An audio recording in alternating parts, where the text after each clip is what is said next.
Did the last one end early? Or we had lunch break, right? Lunch break, correct, yes.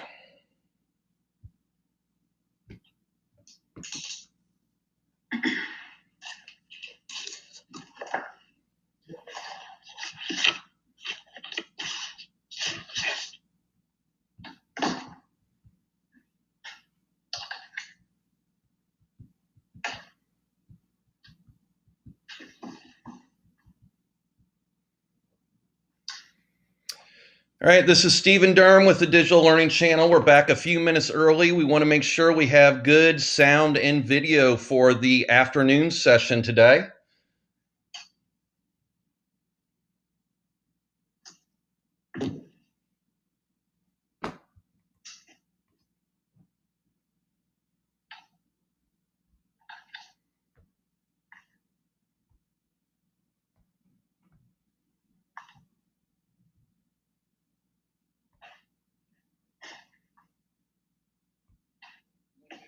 Will I be able to share my screen from this end? Yes. Okay, because I didn't see the button down there. It might be 3 dots up in the top corner. Gotcha. Okay. And then, so I don't see closed captioning either.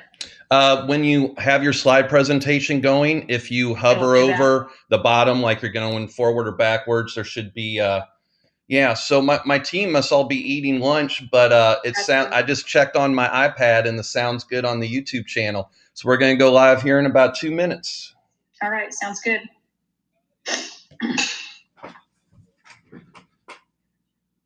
Yeah, good sound.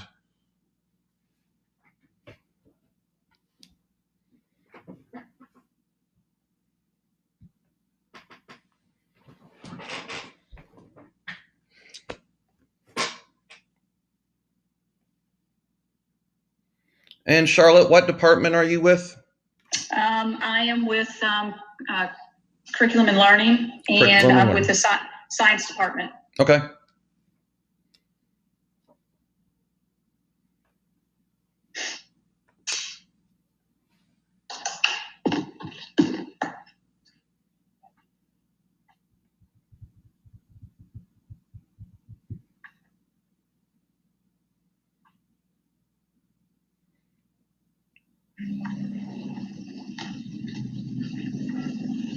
All right, I've gotten the okay that our sound and video is good. We have 8 people watching so far. Hopefully more will join us as we return from lunch. All right. Welcome back to our afternoon session, everyone. I'm Stephen Durham. I will be your host this afternoon. I'm with the Digital Innovation team. Hope everybody had a great lunch and is ready to learn some more this afternoon. I'm with Charlotte Ivy from the Curriculum and Instruction Department, also one of our science leaders. And Charlotte, can you tell us what we're going to learn about today? Yeah, so I'm happy whoever's on the call today and able to join us. The science department wants just to let you know we're here to support you in any way that we can. I think Michelle and Lacey will be in the chat if you've got questions, and they should be able to help with that. So today what we're going to do is we're going to learn about NSTA interactive ebooks. That we think will be a really good resource that teachers can use in the classroom in this virtual world that we're living in right now.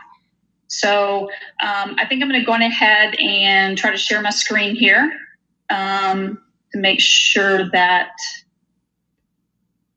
let's see.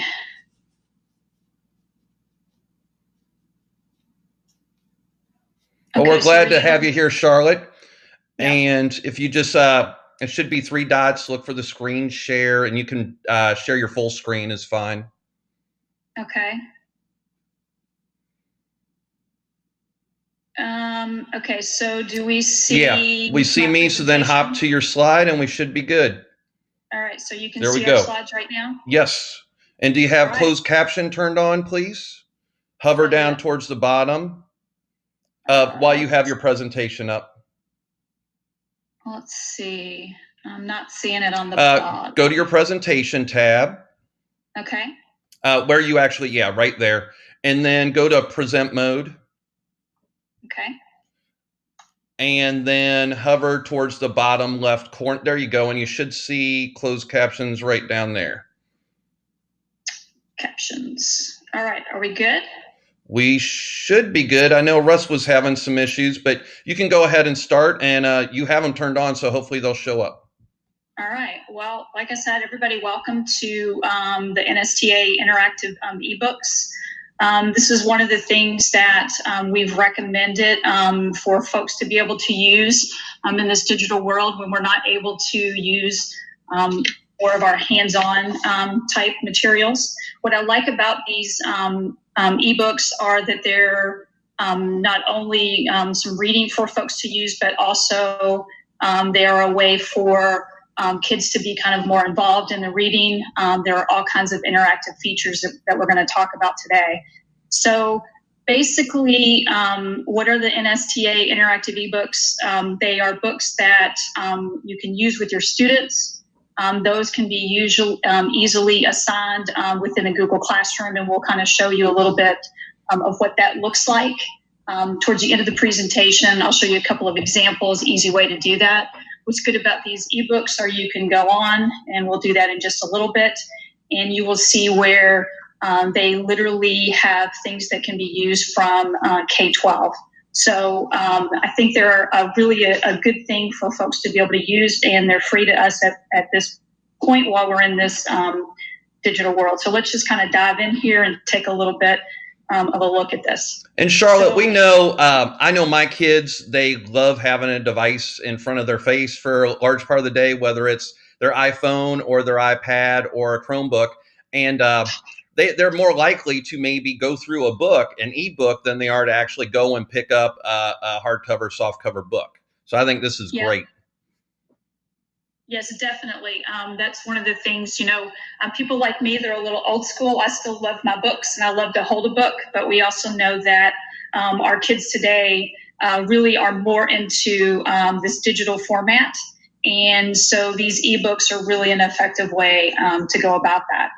And so one of the things that you're going to see on this screen is that there are just a variety of different things that folks can use. There are animations, there are simulations, there are videos. So there's all kinds of interactive things that students are able to use with these ebooks. So here are some of the features that you'll see within these. And you can see that, as like most books, there are graphics and photos, there are pop-ups, there's drag and drops, there are glossary words or vocabulary words throughout that students can click on and get definitions for words that they're unfamiliar with. So there's a lot of things that the students can do while they're using these books. So these aren't like, if I download an ebook from the Amazon store, it's basically I'm just reading it on my device, but these are actually interactive books. These are very, very interactive. Good point. And you can, like I said, we'll see in a few moments because we'll jump into a couple of these ebooks. Oh, great. And actually let folks kind of play around with them. And they can go back and play around with them on their own time. But I'll do the driving for today that they can kind of see how those work. So yeah, I think I'm pretty excited about them, and I think some of our teachers will be excited about them as well. So before we do that, though, one thing I wanted to do is obviously in the science department and in all departments, we're still concerned about, our standards. And so teachers may be wondering, how will these align to the standards? So I just pulled out one of the practices in GSS. And there are all kinds of things I think you'll see as we dive into these that you can see alignments and will help teachers when they are planning. So the obvious one I came up with as I was looking at the science and engineering practices, and specifically I was looking at SEP number 8. So if you're a science person, you know what I'm talking about. And this particular one is on obtaining, evaluating, and communicating information. And so the reason why I wanted to point this out is, remember, when you're looking at those practices and as you kind of dive into these ebooks, you should be able to see some connections where you can intentionally kind of plan and look at what your students are doing. So for example, you can look at the different grade bands and you can see in grades 3 through 5, Kids may be reading to comprehend grade level appropriate text, yada, yada, yada. So I just wanted to point this out as kind of a reminder that when you're looking at not only your standards, you can be looking at your practices, you can be looking at the disciplinary core ideas, and you can also look at kind of those cross-cutting concepts so that you can make sure that you're using the science standards that you want with your students. So let's go on ahead and kind of dive into these books themselves because there are a lot of different features within these. So I'm going to try to drive us in and hopefully this will work. So you should be seeing now the screen that says NSTA ebooks. Are we there? We are there. Yes, you're doing great. So what I want to do is, these are super simple. So if you look at, I'm just going to kind of move us around on the screen. You can see at the top, we have K through 5, 6-12, and then you see professional. And I'll go through each of those in just a moment. You'll also see the clicks at the bottom. Those are basically the same clicks. So pretty simple so far. So I'm actually going to kind of go through this a little bit backwards. If you click on the professional, which I've done now, literally what you have here is this is a place where you as a teacher can go and you can look at any of these different content books, right? I'm going to slowly scroll through these, and you'll see most of these are aligned with either middle school or high school content. So that's 6 through 12. And I'll show you in a moment how those two connect. And so when you see these, you should be able to look topically and begin to see how this would connect with whatever you're teaching. So we're going to go into just really quickly this flow of matter and energy and ecosystems, just to kind of show you what one looks like. So now we should be actually in a book. If you look here, you will see that there's Science Object 1, 2, and 3. You'll see the titles. And if you go down to the bottom, you will see the table of contents, right? And then there's always a way to get back to all of the ebook titles on this blue click button that I'm hovering around right now. So let's go on ahead and just jump into the book so that you can see a few things. And remember, what we're on right now is the professional one, which is really, this is set up for teachers. So if I wanted to review something about matter and ecosystems, then I could click here and you can see what we have. So basically we have matter and ecosystems. You'll see some great pictures, the reading itself. And then this one has like a check your thinking. So cool. There's a question at the end, and basically this is the answer to the question for you. And so this one was thinking about biotic and abiotic features. Okay. So let's just click a little bit further into this one. I'm not going to go too far because this is more for the teacher, but you'll see there are clicks about safety, and it goes through a note about safety. So if a teacher like had a page or a chapter of this that they did want to share with their students, there's no issue with that, correct? There is no issue with that. It's easy to share. You literally are going to copy the link at the top, and you could put it in, let's say, your Google Classroom, and yes, you could do that. That's exactly what I was thinking. Like, how would teachers in the practical terms direct these students to their book? And it looks like it just has a short URL up there that you could just grab and copy into Google Classroom. Students access the ebook without any sign-in other than getting to Google. That's great. Yeah, that's perfect. And I'll show at the end, we'll actually go into just a little practice Google Classroom that I created, okay, and we'll show kind of how you can do that. So yeah, that's one of the things I love about this is how simple it is for you to use. And you're 100% correct. There is nothing in the professional book that you couldn't use with students. The big thing you would have to look at would see the grade level appropriateness of it. Right. So we'll see in just a moment, we'll back out of this and we'll actually go and look at a student book. And when you compare them, you'll see that they're very similar. It's just there's a lot more information in the teacher book. Okay. Great. So let me just show you on this one that there is this interactive that you can click onto. And hopefully we can get it to load. I don't have too much going on my computer. All right, so we can proceed here. And so you see here, to conduct his experiment, literally we can do some weighing here, yada, yada, yada. All right, so we're gonna back out of this one, and we're gonna click back on all ebooks here. And so what I wanna do is, remember, we were just in professional, and now we're gonna look at the ebooks in grades 6 through 12, okay? So the piece that the teacher will have to do, so the teacher is gonna have to figure out, what aligns to their content, as far as, what topic we'll say, or standard that it aligns to, and that's what they would, assign to the students. So what I wanna show you is literally the ones that are in this grade 6 through 12, these interactive ebooks are the exact same titles, right? And you'll notice that at the top, it'll say student edition. Oh, okay. Okay, so I'm gonna go back into the exact same one we were just in the professional, which is flow of matter and energy in ecosystems. And you'll see the picture looks exactly the same if you've been following along. These are exactly the same. In other words, the objects are the same. And you can go into the table of contents again. So we were looking at matter and ecosystems. So if I click on that again down in the table of contents, you'll see the same pictures, right? Yes. And you'll see the same words, similar, but you'll notice that there's not quite as much. So like when you click onto this next page, it looks different than it did in the teacher's edition. So the professional one is, you can equate it to like a teacher's edition, and it gives you a lot more information than, say, the student guide would.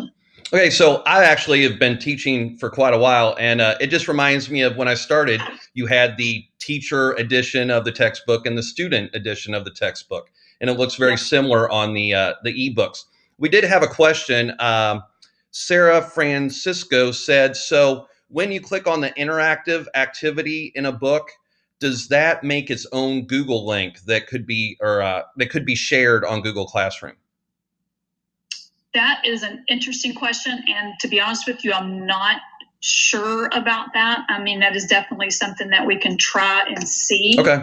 But it's not something that it's not a place where I've gone yet. Okay, so if you get a chance when we get on an ebook and there's an interactive one, let's see if that's something that is easily copy and pasted to Google Classroom. Yep, sounds great. So I've moved back out now, and we should be back on the original screen. And where I want to move to next is I want to look into a book in a little bit more detail.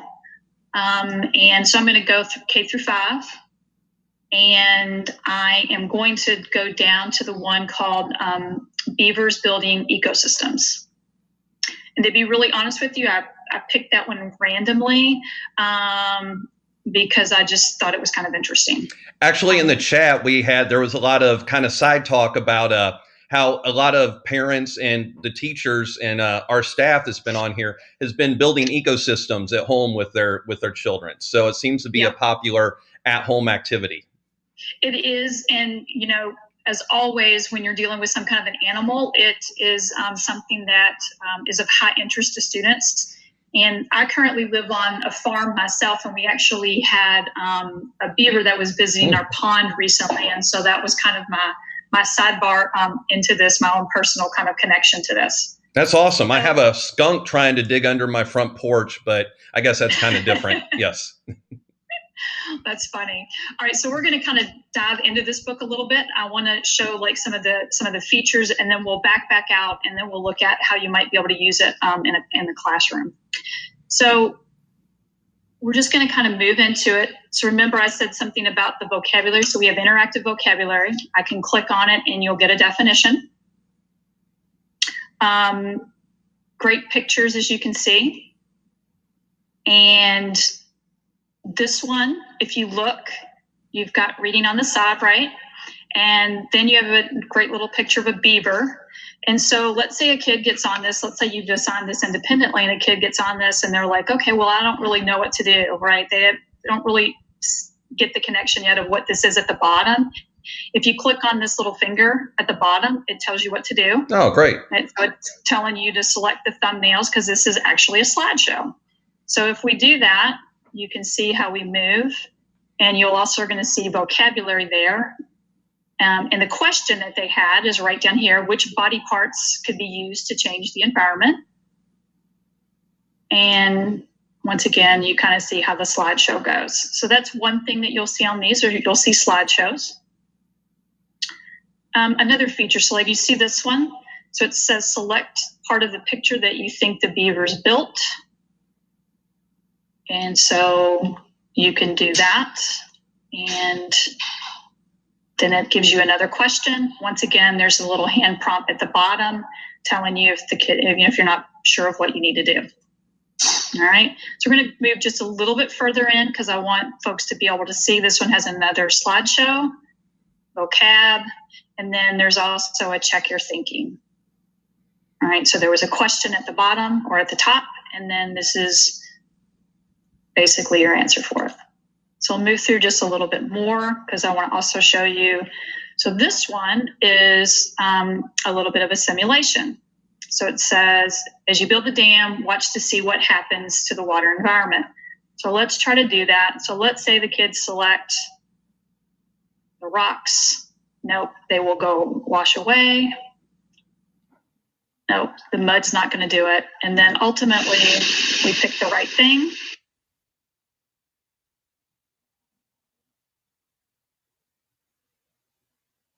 So once again, just to kind of show you that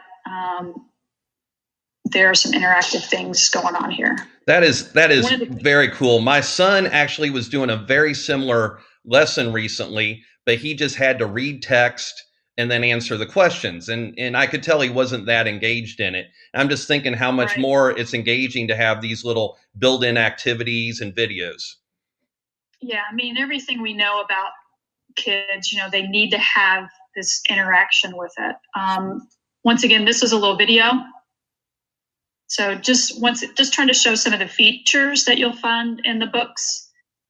And I was trying to move forward a little bit because there are some data interactions. And so this one great. I thought was really cool because sometimes kids are not always real excited about gathering data, but this gives them an opportunity to do that.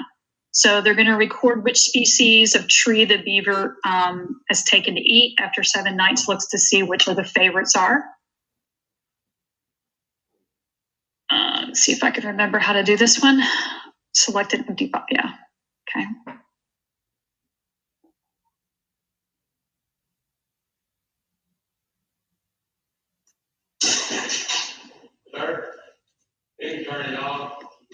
And then once again, you can. That's great. I was a technology instructor, and I'm just thinking I actually had students create similar things and how much work it was for us to create or for me to create it for them and have them fill it in. And here it's already done. That's awesome. Right. And so it gives you lots of options. So depending on what you wanted to do, you could assign it in a Google Classroom, have students do it independently, or you could do exactly what we're doing and do a Google Meet. And, you could do this together depending on, where your kids are. Or if your kids needed help, some kids could do it independently. Some kids could do it together with you as a teacher. So it gives you a variety of different ways to do that. That's great. The big thing what the teachers have to do is the teachers will have to look at the books themselves and have to think about what grade level it works. So we have this broken down into, K-5, 6, 12, but it doesn't go specifically, what level it's on. So that is the piece that teachers will need to do. And then the second piece they'll need to do is, obviously we want to try to stay within topics that we would normally teach on a particular grade level. Yes. And Kathleen Receiver brought up a good point that students, for example, if you wanted them to cover the content, but you were maybe concerned about the reading level for some students, or if a student had an IEP, you can turn on the Read Write Google extension and it can help read to them. So that might be another feature. That isn't an actual feature of the interactive ebooks, is it? You can't turn on a reader? I do not believe they have that activated. Okay, but then they could actually use the read write Google extension. So that could be a workaround to help with that. Awesome. So we kind of have left the books now because I wanted to talk about, so then how can you use this? Because I know that in this potentially stressful time for both students and teachers, in trying to kind of change what they do. I mean, because obviously in the science world, we generally save reading towards the end, because we are looking at students being involved in interaction, and to be doing hands-on kinds of things. And so that's why with these ebooks, at least it gives us some opportunity to really work on that engagement piece and making sure that there is some type of interaction. So what I wanted to talk about is how easy these are to use and how you can use them. And I've only listed a few things here. My guess is either folks in the chat or maybe people that come back to watch this later will have tons of suggestions and ideas about how to use it. So, you can use your Google Classroom, and literally all you have to do is cut and paste the link from where we were just at, and then you can embed that right into your classroom, and I'll show you that in a moment. You could email it to somebody. So there's a lot of different ways that you could do that. You could do a Google Meet with a group of students, and you guys could read it together. Or you could have kids read certain pages, you read others, you could do some of the simulations on your own. And then I don't know if anybody watched last week, Lacey did PhET simulations, and you might add some of those additional simulations within this as well, so that you have additional resources that you're using. I think it's really easy to go back, because I think we always have to be think about the standards. And I think it's really easy to find comparisons with both the cross-cutting concepts. And I've mentioned a couple here, like looking for patterns, cause and effect relationships. You could look at creating products after students have read a particular ebook.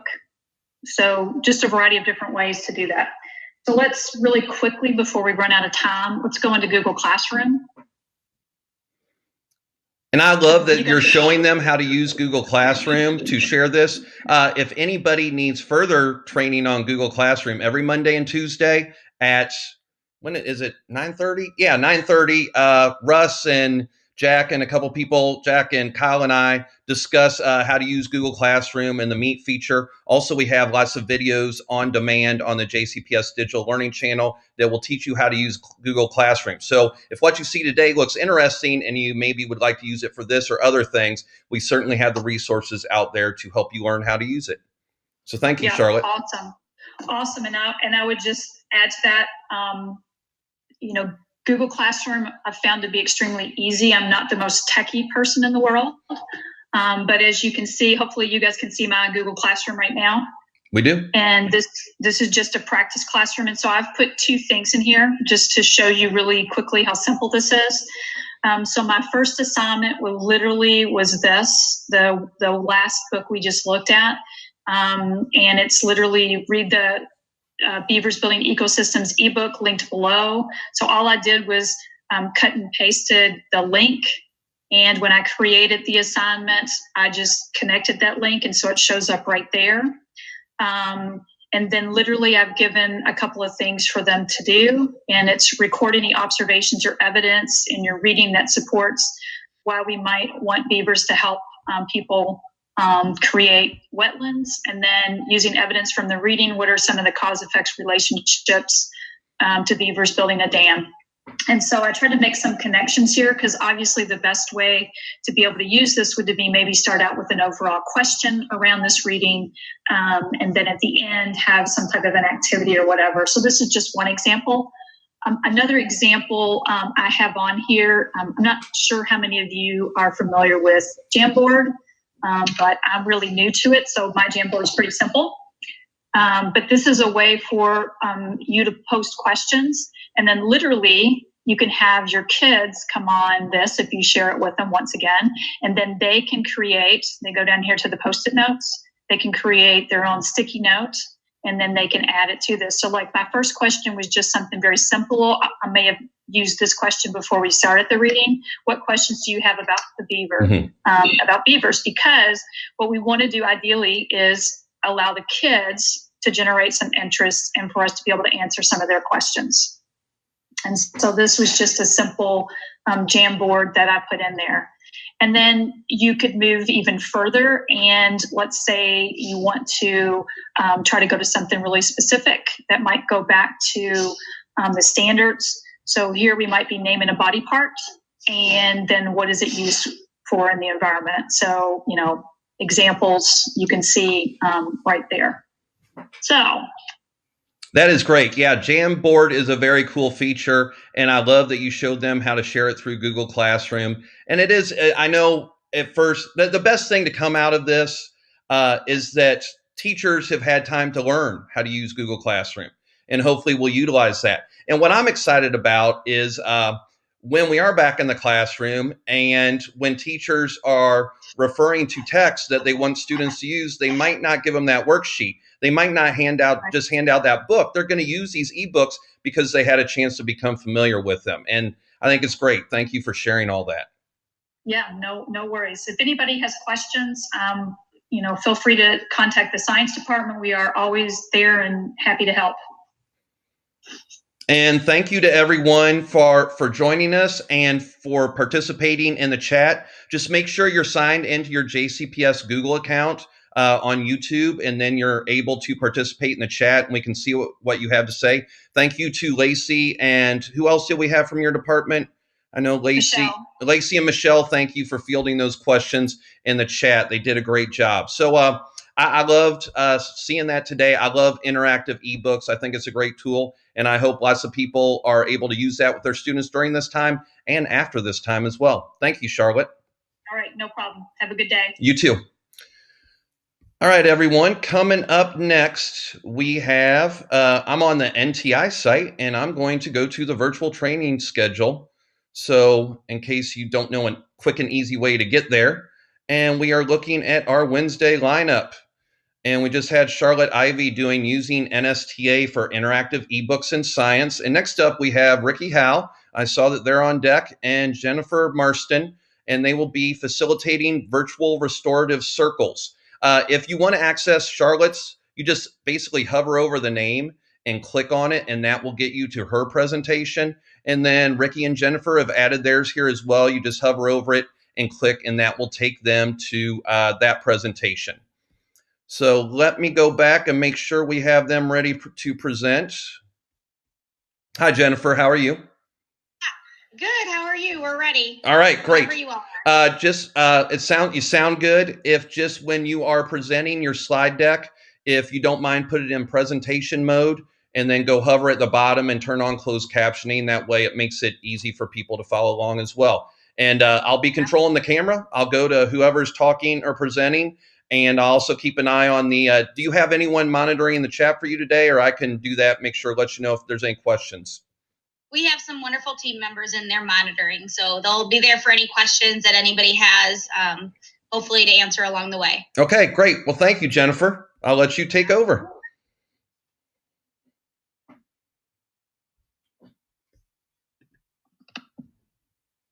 All right, let's hide that.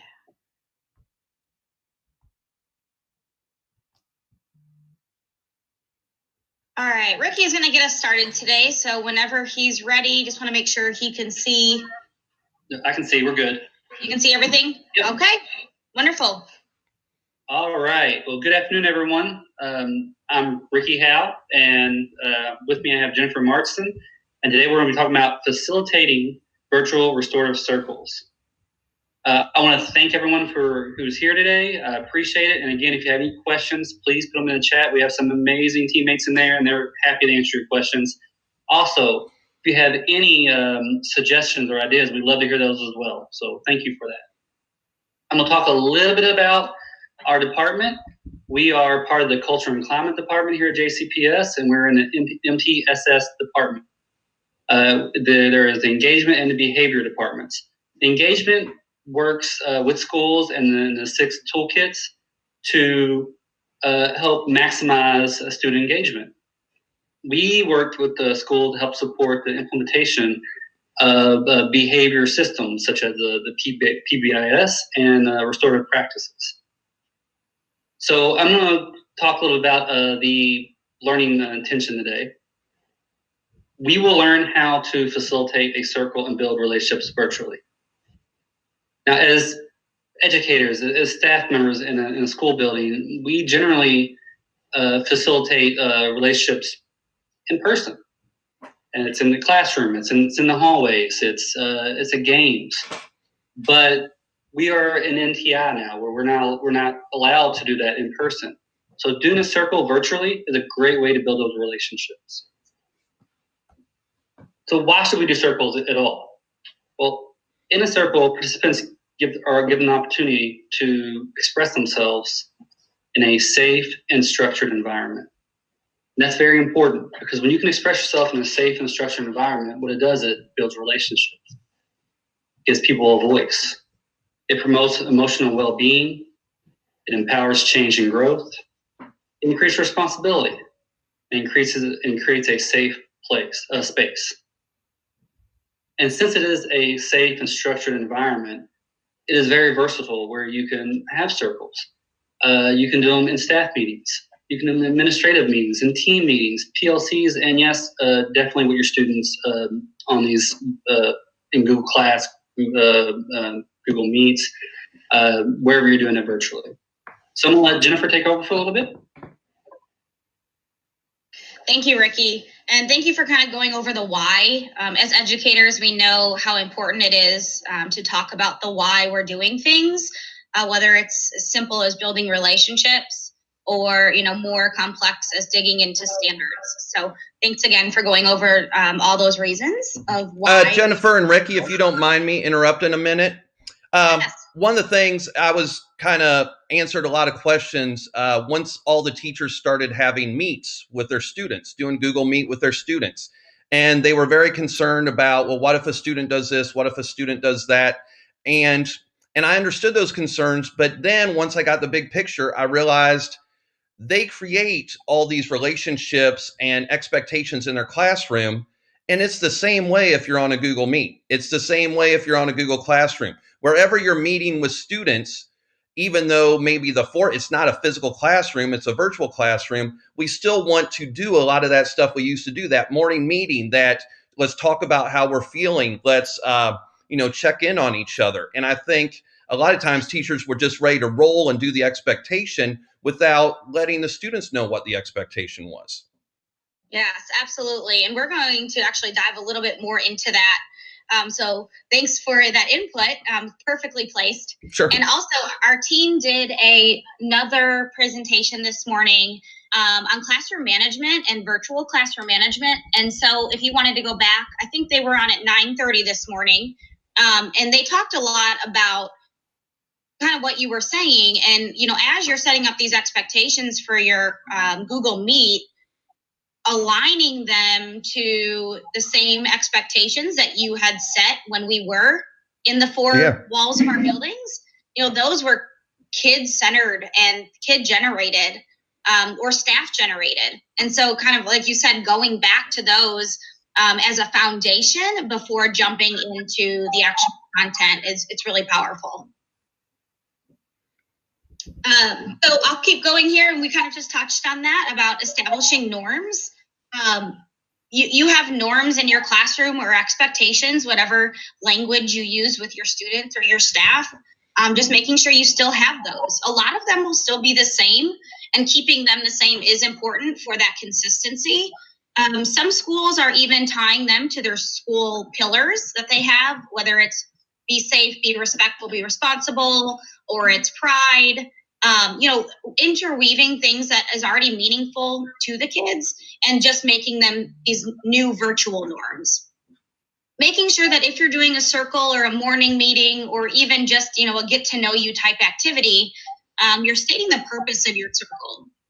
Once again, we as educators always want to know the why, and our students and our staff want to know the why as well. So what is the purpose of that circle? Is it just a kind of fun, get to know you circles, a brain break?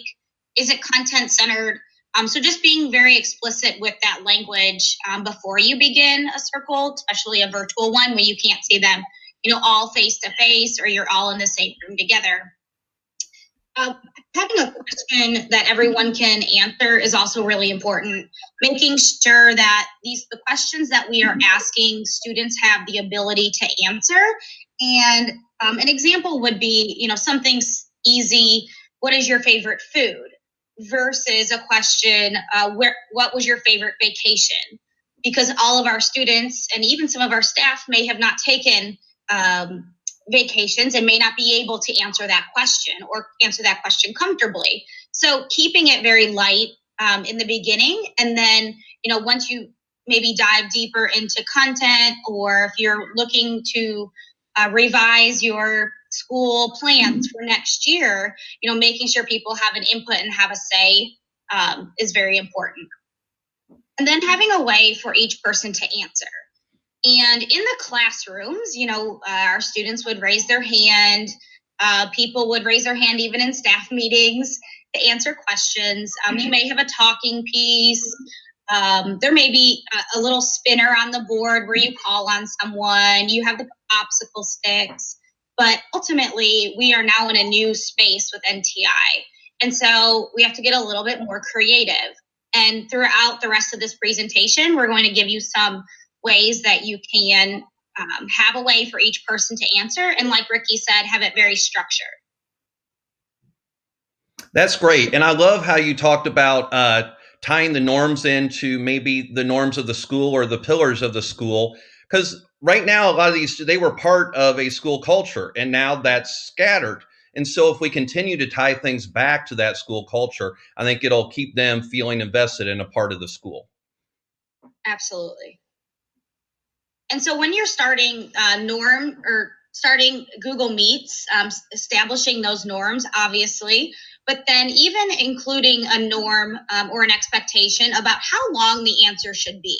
So if you are doing a what is your favorite food type question, just give us one food, one word answer, or maybe you want a sentence. So making it very clear to either students or staff, what has been the easiest thing about NTI for you? What has been the hardest thing? And setting that parameter is also going to be really important. If you're doing a video Google Meet, making sure that you, once again, have that way to call on someone. So you could do it by calling everybody by name. Our MTSS behavior department does this a lot for our virtual meetings now, where Sandra will ask us a question, and then we have to, unmute ourselves when she calls our name. So that makes sure that only one person is talking at a time, and that everybody gets a chance to speak. You can also, if you don't want to call on everybody, name. If you have a large group, maybe it's a staff meeting, or you have all your 30 kids and that showed up for your Google Meet that day. You could just have everybody hold up a thumbs up, thumbs sideways, thumbs down as a quick check-in, or an agree or disagree to a statement, either related to content or just, a fun question. They could always hold up a 5, 4, 3, 2, 1 if given a scale. That's another way to get everybody's voice heard. It could, once again, a check-in. How are you feeling today? Or do you agree or disagree with this statement? Or how do you feel? Maybe it's content related. In the chat feature of Google Meet, you could prompt students or participants to answer a question, and then the facilitator would be the one to kind of read off the responses or give a summary of the responses. And that way, with a large group of people, or people that just may not feel like turning their mic on or, being visible that day, they still have a way to answer. And, if you have 60 people in your meet, everybody can still participate and not take all afternoon. Those are all great points. Yes. Thank you. So also in Google Classroom, I know some teachers are a little bit more familiar with Google Classroom than Google Meet. And so if you haven't, had that chance to build that relationship yet virtually with your kids, You can even have a small circle in Google Classroom by just asking a prompting question. You would ask these questions to your kids as they walk in the door. Back in the fall, how was your football game this weekend? Or did you go out to eat for dinner? Or what's your favorite video game? And these are just questions that you can put in your Google Classroom and then use that as a talking piece or a starter for your next Google Meet. For those of you without a lot of Google Classroom experience, one of the parts of the Google Classroom is the stream, which is kind of like your Twitter or Facebook feed. You can say, how was your weekend? How's everybody feeling today? And all the students can just respond and see each other's responses. But just like with everything you do, you might want to set up some norms, like you can respond once or twice instead, just like you would in the classroom. Absolutely. Thank you for adding that. And we have had a few teachers in the district that have created a Google form and placed that in the Google Classroom at the start of the week. All the students answer it at their own time. And then when they have their Google Meet time with the teacher would then share those results. And this can also be done with faculty. And you just kind of use that then as a starting talking point for the day. And people can see that, oh my gosh, 65% of you, your favorite character in the book was Kevin. And the reasons were this. And so that can just, everybody has a voice again, and it gets that conversation flowing within your classroom a lot quicker. All right, Ricky is going to talk to us a little bit about some other ways that you can set up a circle and some topics that you can do with your kids or with your staff. All right, thank you, Jen. Here's some circle ideas. So here's some things that you can do. We've talked about why you should do circles, and we talked about how they should be set up. But when you're actually doing, what are some things you actually do in the circle? So Jen touched on this, and it's very important. Check in and check out.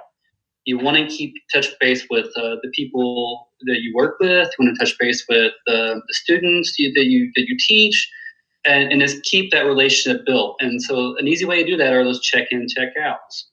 How are you feeling today? What's the highlight or a low point of the weekend? What are you looking forward to this week? What was your favorite thing about today? And you can keep those relationships that you've been building all year going, because you're not seeing them every day maybe, but we're checking in with you at least. Another idea for circles is integrating circles with course content. And so this is great, especially if you're teaching, because you get to build a relationship and work on your content, which is pretty awesome. So you can introduce new subjects. What do we know or already know about this subject, or what are some challenges to this subject? But also, it's a good form of assessment, because you're not seeing your students every day, and so you're literally learning from them what they know about the subject, and you can change your instruction based on what you're learning.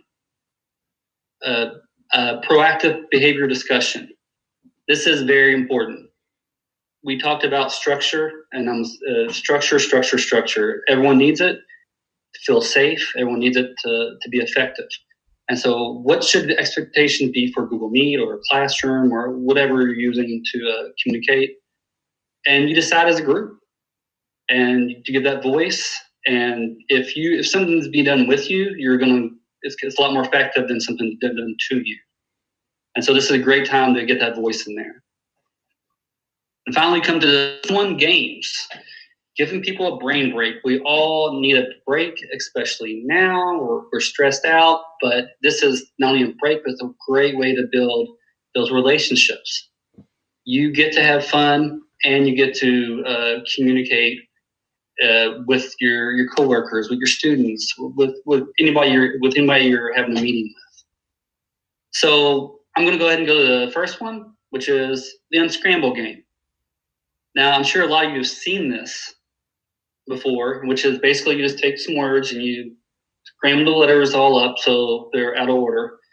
And the participants are supposed to put them back in order so they're spelled the correct word. Well, normally I would do this on a piece of paper and you'd have it right in front of you. But you can't do that anymore. So a way to do it virtually would be share your screen with participants.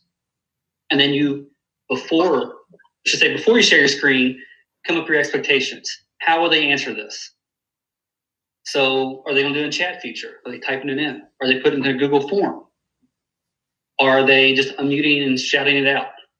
And it's okay any way you want to do it, as long as everyone knows the rules and those expectations. So you share your screen, and then you have the participants, the staff, the students answer in any way you feel, any way you guys decided. And this is just a fun game to kind of get them involved, but it can also be used to help with your content, because you can use it with content vocabulary. They can unscramble it. You can talk about the words. You can use it to introduce new concepts. So it's just a fun way to connect with your participants and to build content knowledge. I love the idea of using when you meet with people, to use it to connect and have fun. Because I know right now, a lot of teachers, they have the responsibility to continue teaching and to meet with the students. Well, if you think about it, a lot of the work, the student work, can be done, assign it through Google Classroom, give them feedback through there, but maybe use that meet time to actually connect and have fun with the students. Absolutely, because just like we feel, the students, everyone feels, we're all kind of stressed out. And so why not, when you can actually connect to someone and have a good time and have a break? Yeah.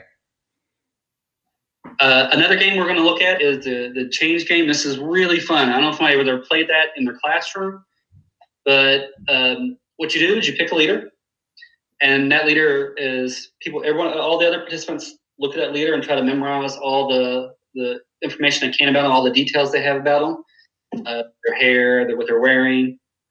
And then in this version, the virtual version, the leader will move away from the screen after 5 seconds. And then they'll come back, but they'll change 3 things about themselves before they come back on screen. And when they come back, again, we decide before they come back how we're answering, but people have to guess about what they've changed. And so it can be in the chat, they can unmute and say it, put in the form, however you want to do it. But again, it's just fun, and it's just a time where they can connect, build relationships, and take a brain break. And considering everything going on, maybe we don't want to say, maybe off limits would be someone's hair or haircut at this time. Yeah, definitely. Good point. Yeah. So yeah, you set up rules, right? What you can and can't change. Absolutely. Right. So that's a very good point. Thank you. And, we talked about this too in our department about, this game would be a little bit harder to play virtually, but it can be done if you set those expectations correctly. And a lot of teachers have played this already with their kids in person. So it'd be kind of a neat to see what they could come up with virtually when they're used to actually playing in the classroom.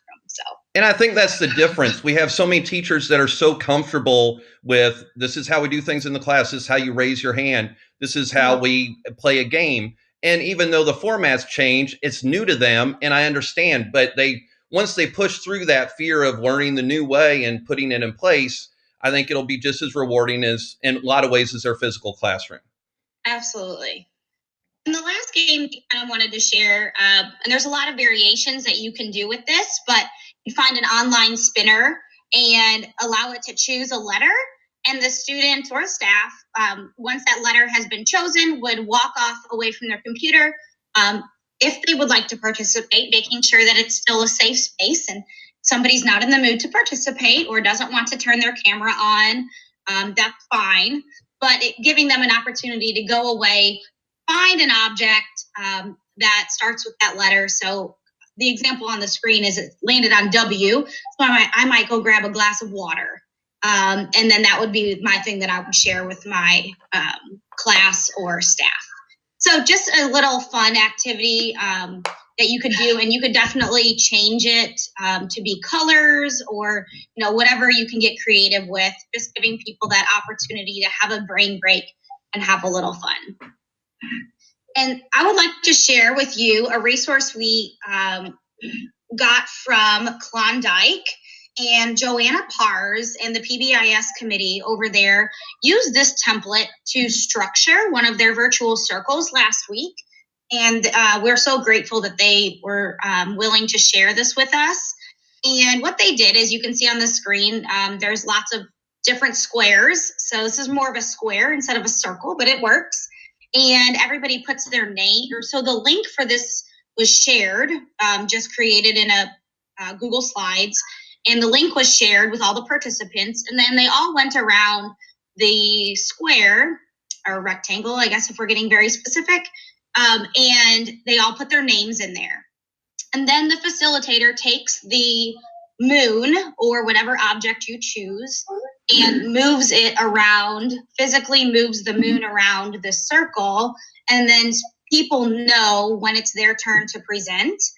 This gives it a little quicker of a turnaround time between somebody unmuting themselves and answering, versus waiting for your name to be called, not really sure what order it will go in. So this was just a nice way to structure their circle, and we're very thankful that they shared it with us. That's great. And while you're on there, if I can mention one thing, I know we had a lot of questions about this earlier with Google Meet. Teachers have the Google Meet grid view on their devices. Students at this time, cannot add Google Meet grid view. It's an extension and they don't have the ability to add extensions at this time. So what we've been suggesting teachers do so that everyone can see each other is just like how you share your presentation, you would just pull up a screen that had grid view of everybody participating. So the teacher has grid view, and then the teacher can share that screen, and then everybody can see each other. Oh, wonderful. Yes. So tips for success, we've already talked about most of these, but just kind of wanted to reiterate a few of them. Establishing those norms is so important, no matter if you're doing a simple get to know you relationship building activity or diving a little bit deeper into content. So those norms and those expectations and structure is very important for this to work virtually. People may feel uncomfortable sharing, so just being mindful that somebody might not want to turn their microphone on or even their camera, so allowing them to pass or maybe participate at a later date or a different way. If I can add something to that, Jennifer. Yeah, absolutely. Sade brought up something great in the chat, and there was another session. I'm sorry, I forget who brought it up, but not everybody, has like a nice little basement office they can sit in and participate. And there might be things going on in their living conditions that they don't want anybody to see or don't want anybody to hear. So we need to be mindful of that when we set up our norms on, do you have to have your camera on? Do you have to have your microphone on? Do you have to answer? Sometimes if they're just there and can say something in the chat, that might be enough. Yes, absolutely. If you're doing a check-in circle, and a student holds up a 1 because they're not doing very well that day, make sure you check in with that student or adult after that circle, just like we would check in with our kids, after the class or, off to the side and not in front of everybody else. And then, keeping the first rounds of your circle or your virtual get to know yous very light so that you can increase that participation and students and staff can feel that sense of safety and structure because, this is new to adults too. And, if some of us as adults are a little uncomfortable sharing virtually, imagine what our kids are feeling, kind of like what you mentioned. So just keeping all of that in mind, you can do circles, you can have those relationships, you can build really strong relationships virtually during this wonderful time of NTI. So that is all we have for you guys today. If you have any questions or comments, once again, the rest of our team is in the chat. Hopefully they've answered them for you, but we are here for everybody during this time of NTI. If anything comes up and you need us to meet with you, we gladly will. If you have ideas, you can run them by us. If you want to start planning some of your classroom management for next year, we will gladly work with you on anything that you need. So MTSS Behavior is here during this time as well. Thank you, Jennifer, and thank you, Ricky. That was great information. Thank you for sharing it. Thank you to all our participants, and we've had great support in the chat. Pretty much all the questions have been answered. Good. Thank you. I'm going to put you on camera for a minute, Ricky, since most of the time we saw the slide deck, so I'll let everybody see who's supporting them. Yes. So there's Ricky. There's Jennifer. Thanks, guys. We appreciate it. Thank you. Thank you. Thanks for having us. All right, next up, I'm going to the NTI site, and in about 3 minutes, we will have our next session. Let's go to the virtual training schedule. And like I said, if you want to get Ricky and Jennifer's presentation, all you do is hover over their name and click the Google link, and it'll take you right there. Oh, next up is Self-Care Part 2 with Christina Johnson and Lisa McGarry. And again, their presentation is right here. You can click on it. And then later on today, we have NTI ARE tool, Prejudice Elimination. And we have the DEP resource teachers, and they already have their source there. Then we have HPE during NTI without ESPN. We got a lot of abbreviations going on in the schedule, don't we? But I know most of those. Yes. And this is two of my favorite people, Mimi Ratliff and Rebecca Reynolds and Robin Richardson, who I probably know as well. But we're happy to have them joining us, and their presentations linked there as well. Then using Photovoice with Raymond Yaksik, and how to use Google Hangouts phone feature. And that is available on demand, so you can watch that anytime you like. And there was, they shared something that they got from another teacher. I believe it was Joanna Parr, and which made me think about Twitter. If you are not on Twitter, it is a great place to get a lot of resources. There's lots of awesome teachers out there, and they're sharing what they are doing and what's going on in their classroom, especially during NTI time. And if you search JCPS Dig In, that's an abbreviation for the Digital Innovation. And this is pulling up everything that's been hashtag JCPS Dig In.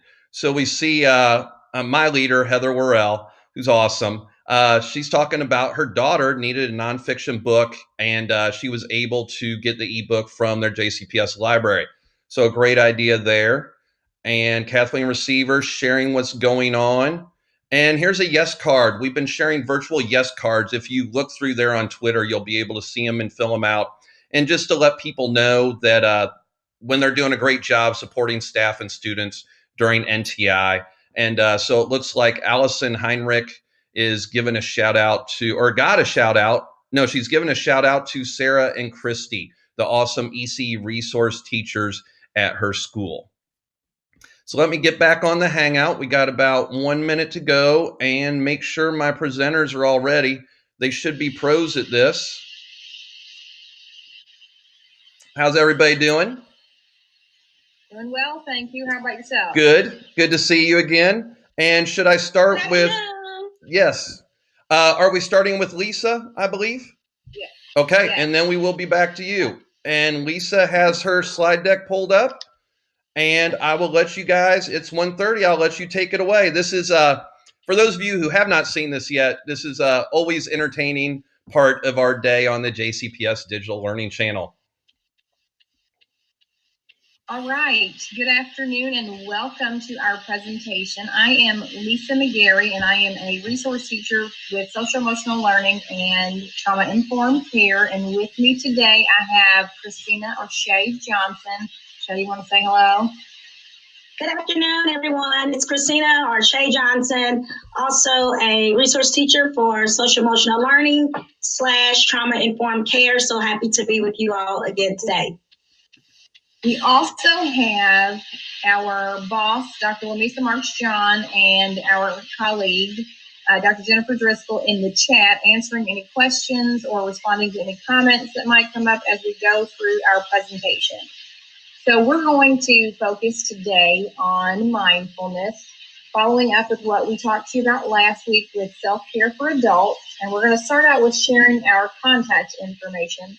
If there's anybody watching or listening that needs to get into contact with us, you need some resources, you have some questions that you don't feel comfortable putting in the chat, here is our contact information to reach out to any one of us. We'll also show you this at the end of the presentation in case you miss it here.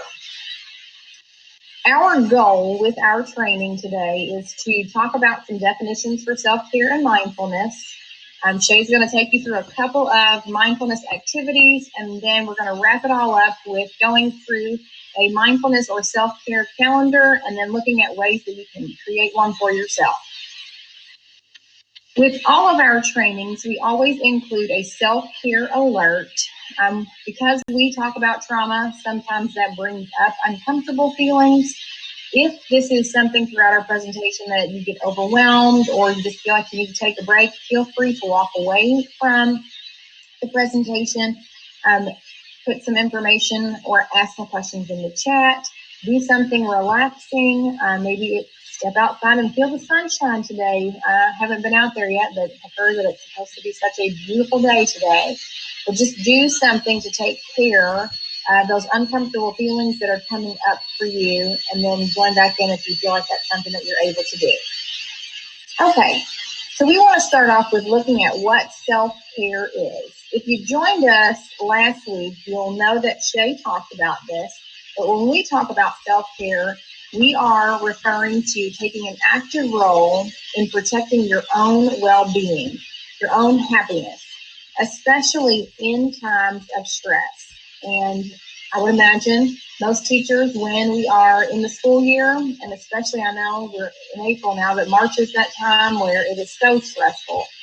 With the change in how we're having to do school, it's so important to find ways to manage that and to protect your own well-being, your own mental state, your own emotions, physical health, all of those things that go together with that.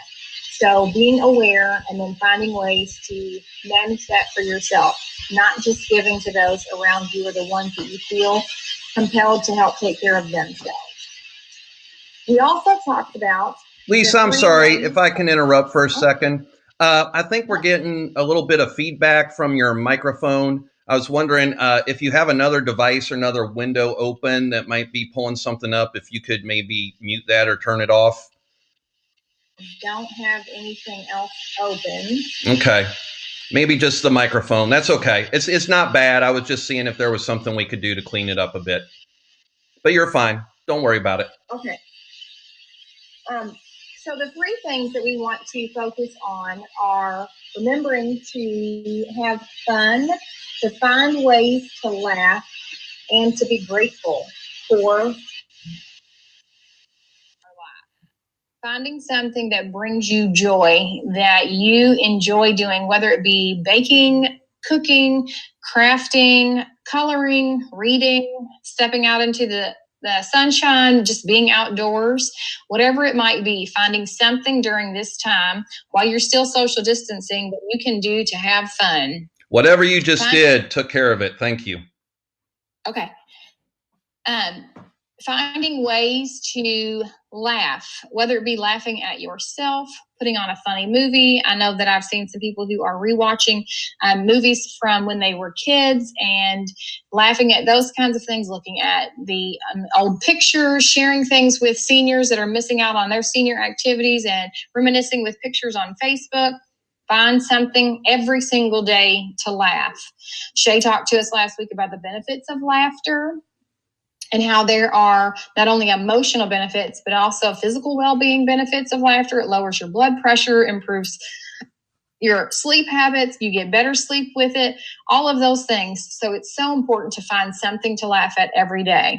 And then lastly, being grateful, whether it be something that you take time before you get out of bed in the morning, before you go to bed at night, keeping a grateful journal, or just stopping in moments throughout the day to find things to be grateful for.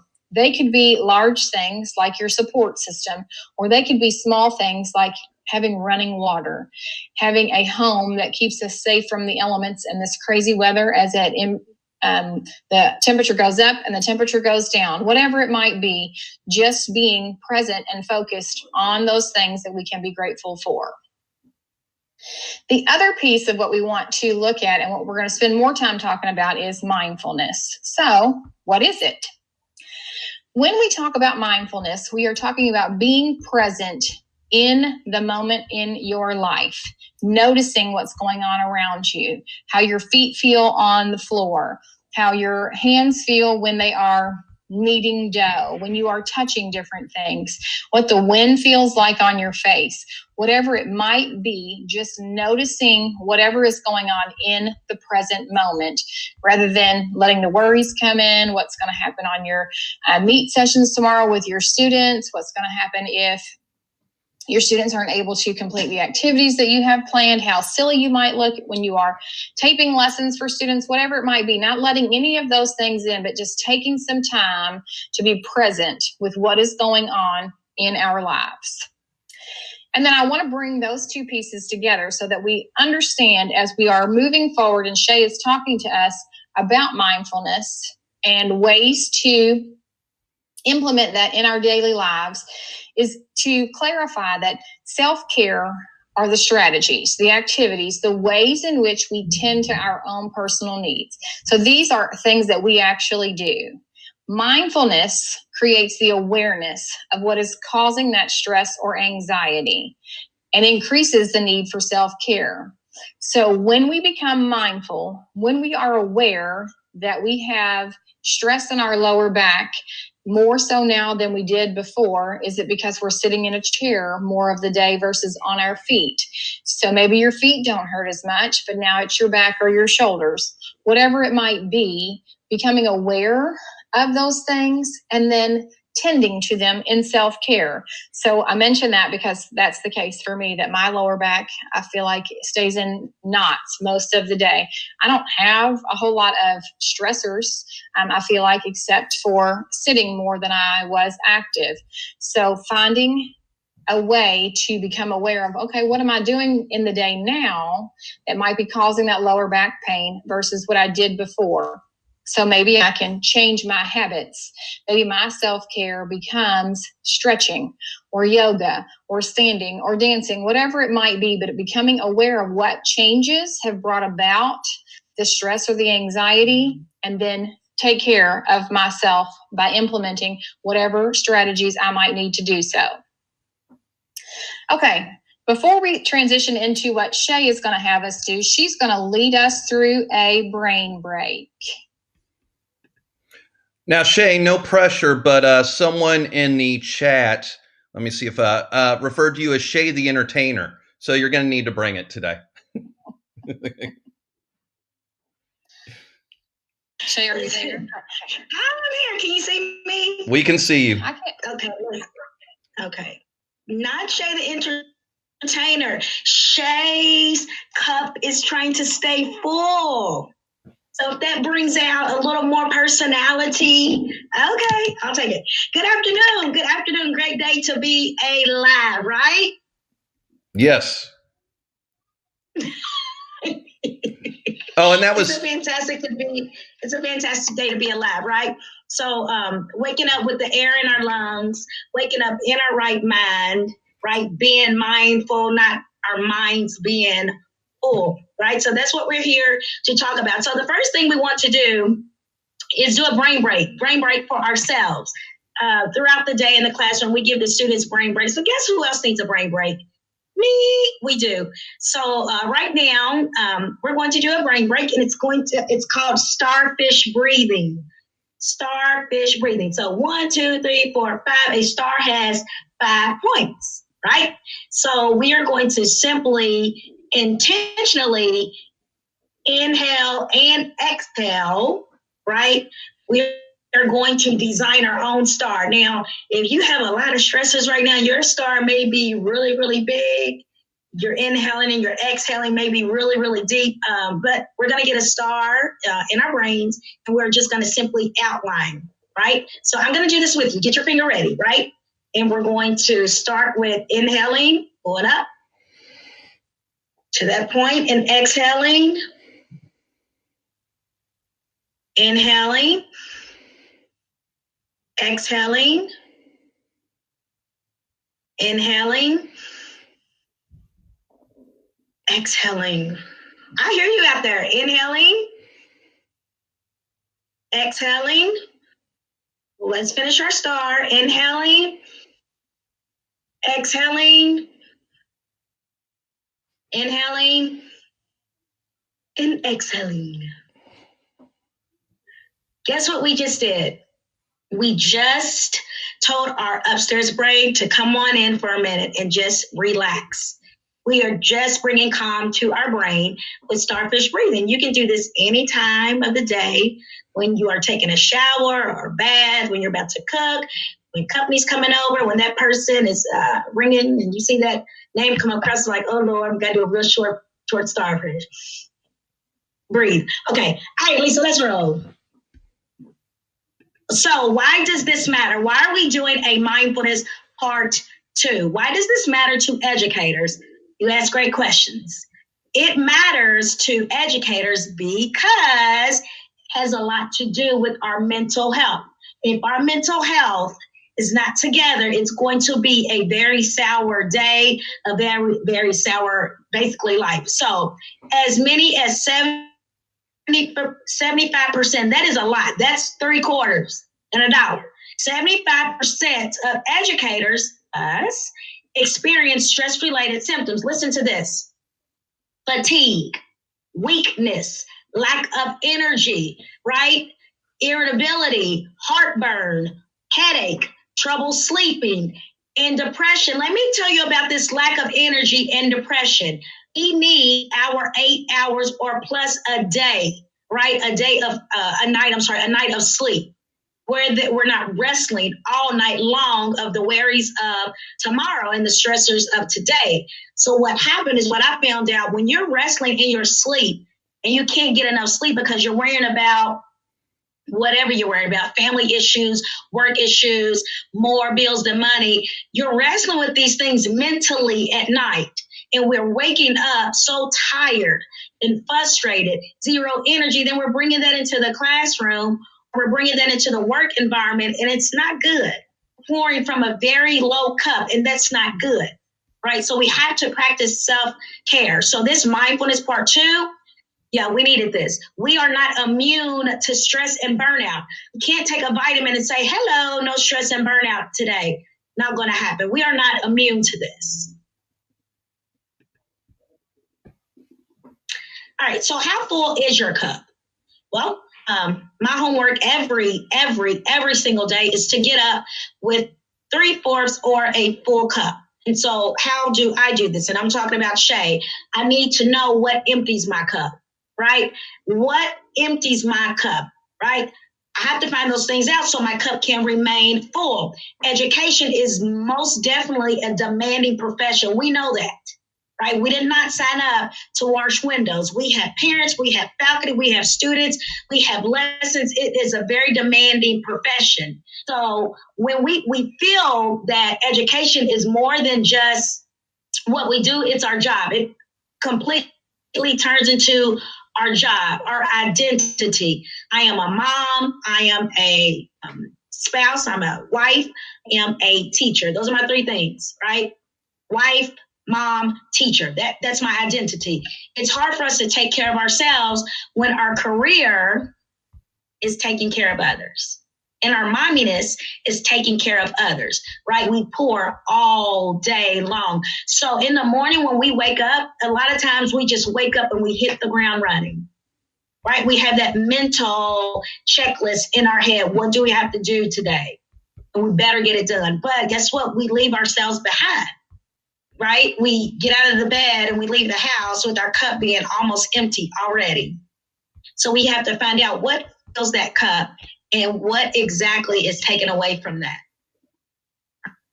Right. Next.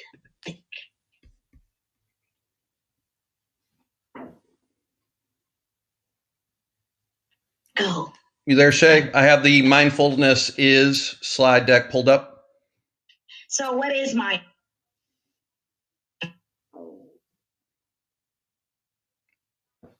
Shay, you're cutting in and out a little bit. If you have anything else open, you might want to turn it off.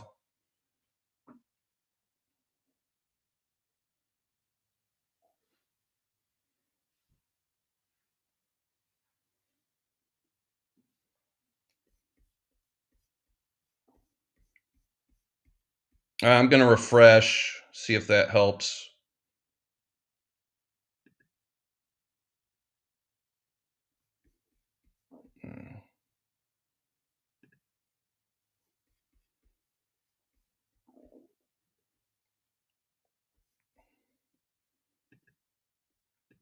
Christina, you there?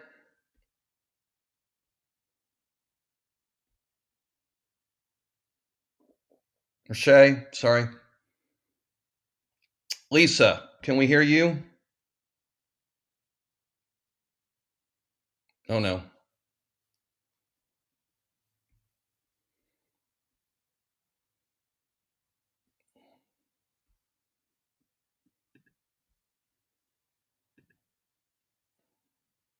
All right, sorry, I think we're having technical difficulties. Let me try to get this going again.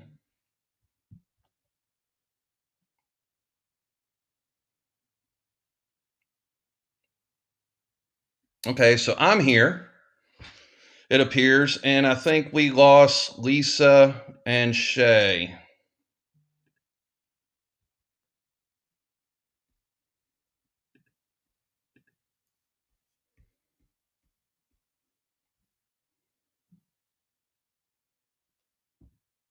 I'll give them a minute to hopefully get back in. We were talking about mindfulness.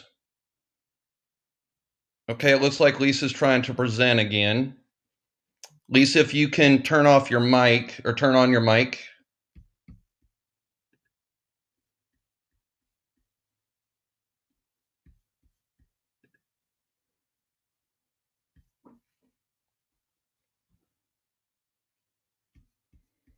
Okay, we lost Shay, and hopefully we're getting Lisa. All right, tell you what, folks, I'm going to post it on the schedule so you can have a look at what's coming up, and I'm going to try to get Christina and Lisa back. So bear with us. Thank you.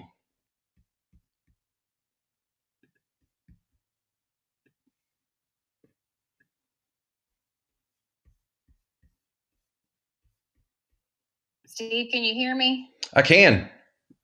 Okay, I was gonna say I heard you the entire time, but Okay. I don't know why. Oh, dang it.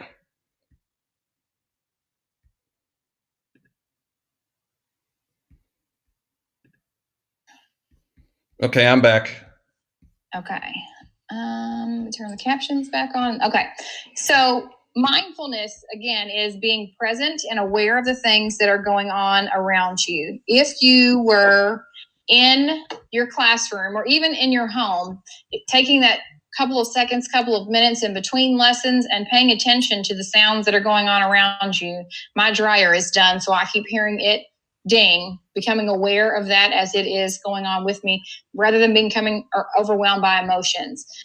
Also becoming aware of the things that are going on in your body. I remember moments of frustration when I was working in a school and just taking that time to count to 10 while I breathed, because I could feel my heart begin to race or go faster. Shay, if you're ready and on here, feel free to jump in at any time. I'm back. All right. Okay. So, And looking better than ever. You were a little choppy earlier. Glad to have you back and looking good. Oh, I look good. Okay, now. Yeah. All right. So, treating yourself in hard, stressful times. All right. So I like this because we pour all the time into others, right? So why don't we take those same suggestions? So if a friend or family member say, Shay, I'm really, really having a rough time with my let's say with my son, feel like I'm about to lose it. What would you tell that friend or family member? What advice would you give? So what I'm saying is give that same advice to yourself. If you would tell that person, take a mental day, right, and go get a massage, right? If you would tell that person, just go ahead and vent. Tell it to me, girl. Just vent. Whatever you would tell that friend, use the same advice to yourself in tough and stressful situations. So mindfulness is not, right? There's a lot of terms that mindfulness is, but we're going to talk about what mindfulness is not. Mindfulness is not about spacing out. It's not about escaping the days, escaping the hours. Not about that. It's the total opposite. Mindfulness is absolutely about being connected to yourself, being a self-aware person, Mindfulness is about tuning into, what am I thinking right now? Why is my heart beating a little faster right now? Why are these thoughts going through my head right now?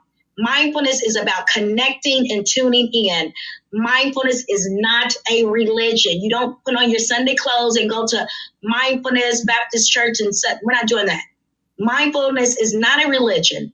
It is about awareness, and it's about compassion. Compassion to who? Compassion to ourselves, self-care, and compassion to others. A lot of times when people think of mindfulness, they think of yoga. All right. So, and yoga did derive from Buddhism. That's okay. But mindfulness in itself is not a religion. Mindfulness is not a waste of time. Total opposite. It teaches us how to stay in the present. I told you yesterday, there is nothing you can do about yesterday. There are no words that you can take back from yesterday. Now you can forgive, but there's no words that you can take back or actions, right? So it teaches us to just stay in the present, right? From moment to moment to moment. And if we stay in the present and keep this clear, then we can make wise decisions. Then we can make wise choices. So we won't have to want to take back some things we say or do. It's completely in the present, being self-aware of what I'm feeling and what I'm thinking. Take it away, Lisa. So mindfulness is not all about meditation and stretching and breathing. You can actually mindfully eat. There's a such thing as mindful eating. So when I was a compassionate coach, I brought in snacks all the time, and we looked at the pineapple, right? And we passed it around in the classroom, and we saw how hard and prickly and the crown it had at the top. But guess what? When we cut it, we saw the beautiful yellow color. We tasted the sweet juices. We touched the texture that was completely different. And then we savored it as it went down. It stayed in our mouth for a minute. Why can't we do that with our meals? Oh, Shay, seriously, we have 20 minutes to eat. Okay, you have 20 minutes of mindful eating. So if it's a baked potato that you bring to lunch, cut that bad boy open, smell the aroma that's coming out. Look at that butter melt. Right? A little salt and pepper didn't hurt nobody. So mindful eating is a wonderful thing. It's there for you to savor and actually enjoy what you are putting in your mouth, and being mindful of, should I put this in my mouth? You can treat yourself sometimes, but be mindful of what you eat. It's also the way that we pay attention to our 5 senses. So if you're going on a mindful walk, okay, let's do the 5 things we see. Talk about it with your family or friend. 4 things that we can hear, actually hearing the birds and the cars going down. 3 things that we can smell. So those are, and you can switch up the numbers and the 5 senses. I'm looking at my clock. Got about 5 minutes. All right. You're good. Mindful is also how we handle our stress and anxiety. Psychological benefits. Increased ability to manage problems. Why? Because you are being mindful at the moment. Don't jam a bunch of stuff in, not going to work. You're not going to be able to solve those problems. Anxiety, you would get better sleep. That's what we need to start a wonderful day and be able to be present with our students and with our faculty. Improved immune system. Be mindful now, practice it now. Why? Because this thing called COVID is out and we need a healthy immune system. Let's go to the next one, Lisa. So I have an activity for our audience. Here it is. We're going to do, we did the starfish breathing. Now we're going to do the compassion wishes. This is so wonderful to do with your family, friends, your class, whoever, faculty meeting. So we are going to pretend that there's someone in front of us that we love so dearly, someone in front of us that we love spending time with. Maybe they're in Washington, D.C., but if they were here, sitting right in front of us, we are going to give them 3 compassionate wishes, right? And I know I'm rushing, but I want to get this in. So today I'm going to, you don't have to say it out loud, but I'm doing it for the sake of the activity. I'm going to sit my mom in front of you, my very best friend. And I'm going to say to my mom, I wish you good health. Mother, I wish you peace and tranquility all the days of your life. And Mother, I wish you happiness and joy, unspeakable joy, full of glory joy, right? Joy that the world can't give you and joy that the world cannot take away, Mom. And so What I want you to do in the morning, start giving yourself compassionate wishes. So I would say, Shay, I wish you amazing good health. I wish you peace and tranquility. Peace that your mind would stay clear throughout the day. I wish you happiness and so much joy that you cannot stand it. So much joy that you'll get to sprinkle a little pieces of joy everyone you come in contact with. All right, go to the next one, please. So we gave you a nice present, and it's not even Christmas. This is a make yourself a priority calendar, a mindfulness calendar, a self-care calendar. On the calendar you see in front of you, there are no numbers. You don't have to do this day 15, day 2. Whatever day you want to do it on, do the activity, right? It is for you. You don't have to cash app anyone. It doesn't cost anything. I'm looking at one that says, write a letter to an old friend. Love it. Write a letter to an old friend. Get off of the keyboard. Get your pen out. Hey, girl, I was thinking about you today. Let me tell you about this new recipe I've been trying. 0 calories. What? Write a letter to an old friend and mail it. All right. And on the next slide, we have a calendar that you can fill out. You just have to click on the hyperlink and start putting in things that you can do that will fill your cup. So if that's sitting quietly listening to opera for 20 minutes, wonderful. If that is decluttering a space, wonderful, right? If that's enjoying a Snickers bar, wonderful. What is going to fill your cup up today? It is going to be 70 degrees, 70 degrees today. Go out there and get some of that sun, right? Call a friend and say, stay 6 feet away from me, but let's go walking together. Okay, so please, please, please fill your cup. Be mindful and do not let your mind be full. We can do this. We're going to get through this together. Lisa? So here's a quote that the SEL team wants to leave with you. If you want to fly, and I want to insert, if you want to fly high, give up everything that weighs you down. Give up everything that weighs you down. Is that going to be easy? Absolutely not. Absolutely not. But be mindful of how you're going to take apart that thing that is wearing you down. Phone a friend, meditate, get in your prayer closet, whatever you need to do. Please, please, please give up what is weighing you down. Back to our contact information. This is our social emotional learning department / trauma team. We love you. We don't even know you. Well, we know some of you. We want you to have a wonderful week. We'll be back Friday, 1:30. Great. My boss is Dr. Okay, huh? Oh, I said great. That's great that you're going to be back Friday. We're going to be back Friday, and I wanted to give my boss a shout out. You see that where it says Dr. Lamisa March-John? Yeah, that's the best boss in the business. Just want to say that. She fills my cup. All right. So take care. Have a wonderful day. Thank you, Shay. Thank you, Lisa. Thank you. Thank you, ladies. And I'm sure Shay has a great boss. I would just like to say my boss is the best, Heather, if you're listening. So let's go and check out.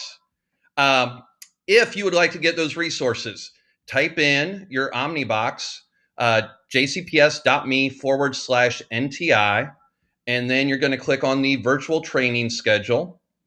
And then you will just kind of go to Wednesday and scroll on down. And this was Self-Care Part 2 with Shay Johnson and Lisa McGarry.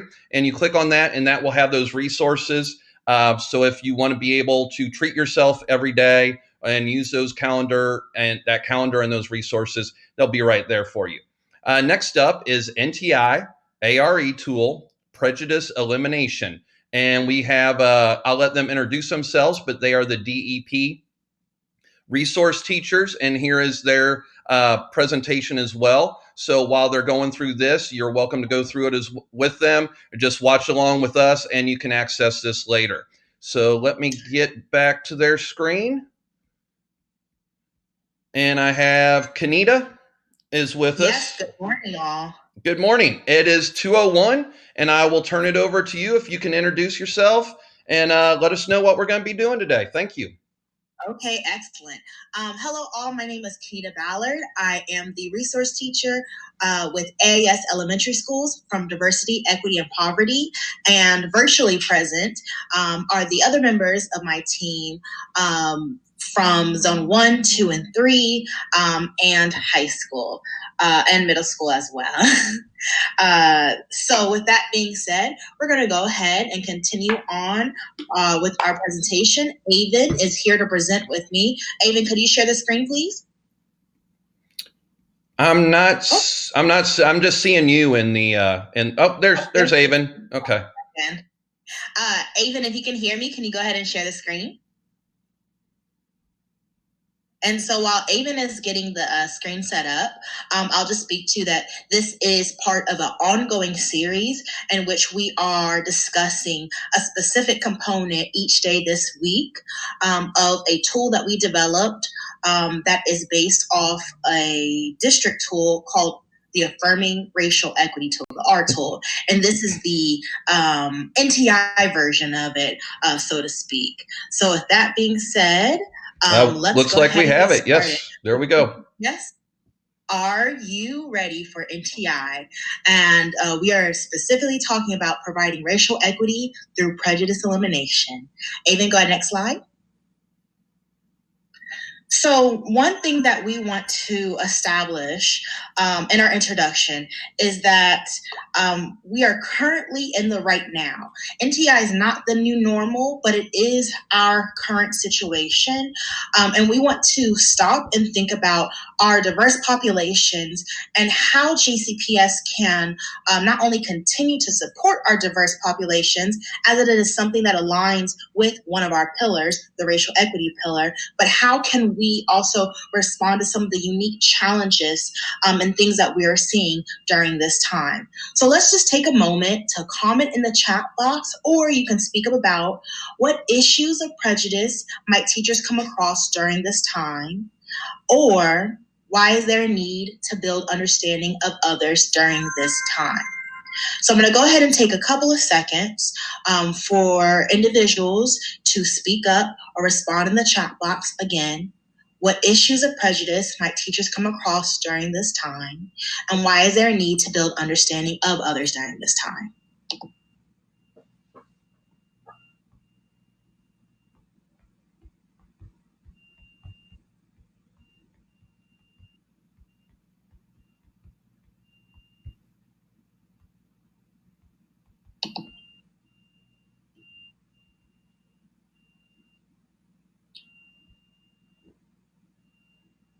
Okay, well, we just want those who are responding to these questions to, again, hold on to those thoughts. But one thing that we want to point out is that nationwide, we are seeing an increase of prejudice and anti-Asian sentiment, as well as anti-Semitic sentiment, that there has been a rise of prejudice. But something that I personally question myself, is it so much that there is a rise, or is it that because we are putting a lens where we are looking at these things, are we just now noticing what has always been there? The next slide. And so before we move on, we want to have another critical reminder that we must design our lessons online and offline with culture responsiveness in mind. But the true challenge in balancing any type of quality instruction is acknowledging the humanity of our students and the families during this time. And again, this is all too true with some of the challenges that COVID is placing our families in, where there might have been stress, anxiety, and trauma before. COVID has compounded stress, anxiety, and trauma for many of our learners. Next slide, Avon.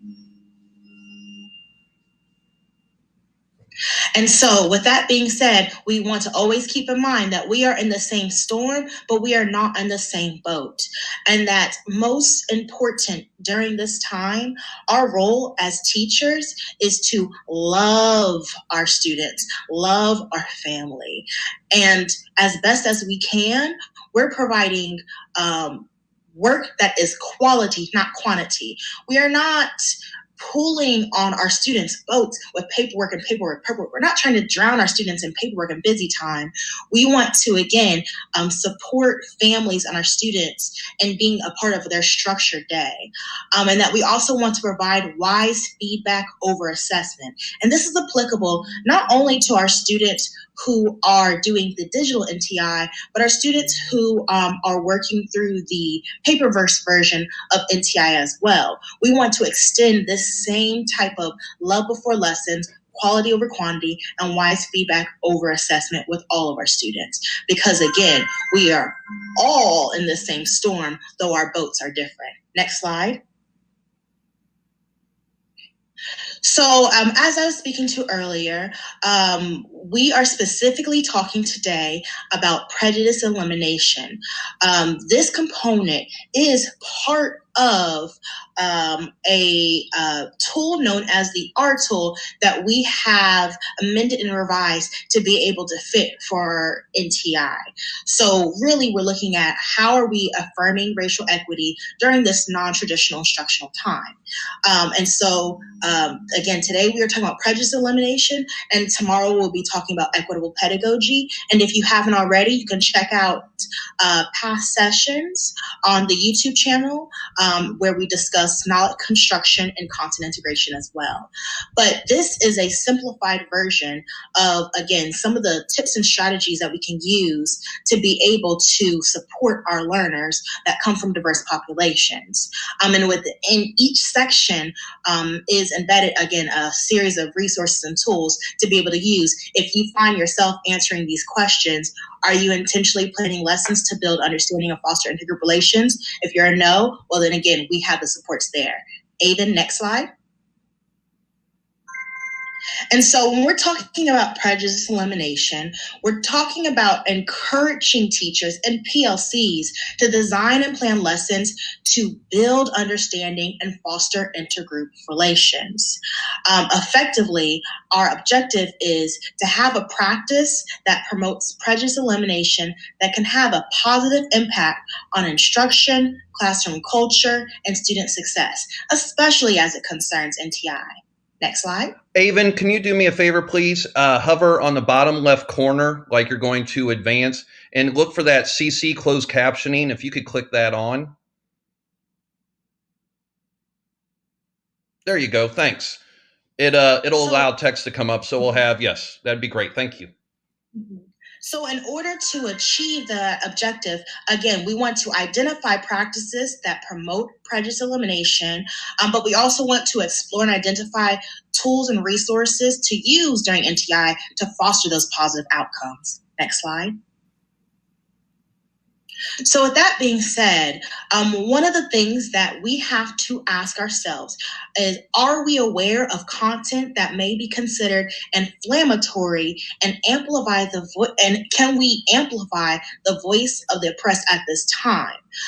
Because when we are hearing in our media things like COVID being referred to as the Chinese virus, well, if we don't understand how that's inflammatory and how that's actually not amplifying the voice of oppressed, it's feeding into what is called the pyramid of hate.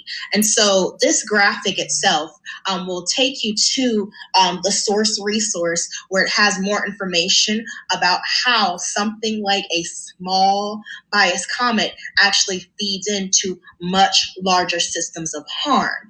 And again, we as teachers can have the power to be able to disrupt these systems of harm by, again, serving as models. And we'll speak to that again later. And educating ourselves as well as to what is content that's considered inflammatory. And again, we see examples of that lack of awareness all the time in the news. Recently, a multi-billion company, Lululemon, one of their employees, one of their art directors, was selling a shirt that said "Back fried rice." Now, again, if the individual is not aware of how that's actually harming those that have oppressed voices, then again, they're feeding into this larger system where we have acts of discrimination leading to motivated violence that ultimately is leading to genocidal acts. Next slide, Avon. Do you feel that a lot of teachers, just in my experience being a classroom teacher, they feel like those are like hands-off issues a lot of times? They feel like if that comes up, like, ooh, maybe I shouldn't address that because I'm afraid I might say the wrong thing or come off as leaning one way or another. Well, it's not a hands-off issue, and it cannot be a hands-off issue given the nature of what school is. School is a microcosm of society. School is a reflection of society. And oftentimes, it's our school systems that can serve as again, the disruptors or enablers of harm. And we only have to look at our own timelines, our own recent timelines of something like Brown versus Board.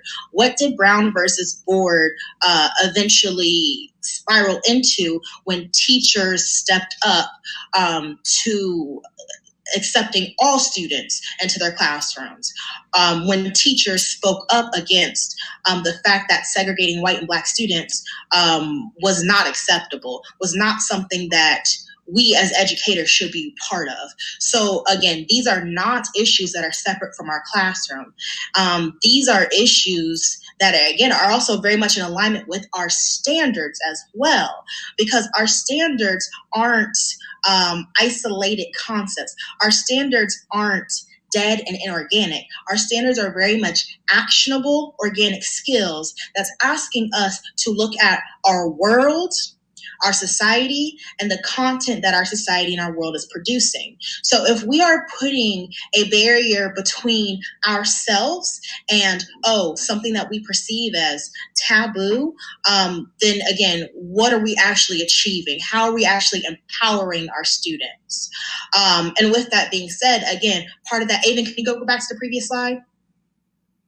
Part of this slide and the next slide is that awareness, is that we have to, again, educate ourselves as to what is the value of the content that we are engaging our learners with. And if we only understand our content at a very shallow level, then again, how are we preparing our learners for the 21st century society? We just can't read a picture book and just have it be at the end of that. We have to understand, like, how are we using something like a picture book as a tool to empower our learners? When we have a text that has brown and Black faces, how are we empowering our learners with, again, authentic, diverse text? So again, it's never something that we should shy away from, but it is something that we do have to educate ourselves about. I agree. Avon, next. Thank you. And so on that note, are you, JCPS, aware of the controversial, demeaning, and offensive and emotionally charged content statements that minoritized groups have to come in contact with? And how are we modeling value difference? So the resources that we provided here are linked to 2 teaching tolerance sources. One is specific to how do we speak up against bias during COVID. And another one is just a general resource overall that's much more comprehensive about how do we serve as a model and address bias commentary again, at a much larger scale, how to model that for your students, how to engage your students in that speaking up. But essentially, we as teachers have to be those models for our learners, because our learners have us as an exemplar for models of, again, how to be members of society. So again, the 2 resources that we have here that will support that awareness of how to speak up against controversial, demeaning, or offensively or emotionally charged content, and how to be a model of valuing difference, comes from Teaching Tolerance and is the Speak Up, serving as a model. Avon, could you actually hover over that and click that for us? Yes, thank you. And again, within this article, there are embedded tips and strategies. And Avon, can you go scroll down? Yes. Oh, right there, Avon. So again, just very simplified steps for how we can, again, begin to either build up that practice or further our practice of how we can speak up against bias so that we're not feeding into that pyramid of hate. Following the steps of interrupting, questioning, educating, and echoing. And this article does give, again, examples of how to do those steps. And then, Avon, can you go back to the slide? Can you click addressing bias commentary? And again, this is the whole document for the Speak Up Strategy Guide. And this is differentiated for how to use this with your peer group, how to use this as an administrator, how to use this with students, et cetera, et cetera. Because again, the role of being an advocate is not just from bell to bell. If you're an advocate, you have to be an advocate outside of the school as well. Avon, can we go back to the slide?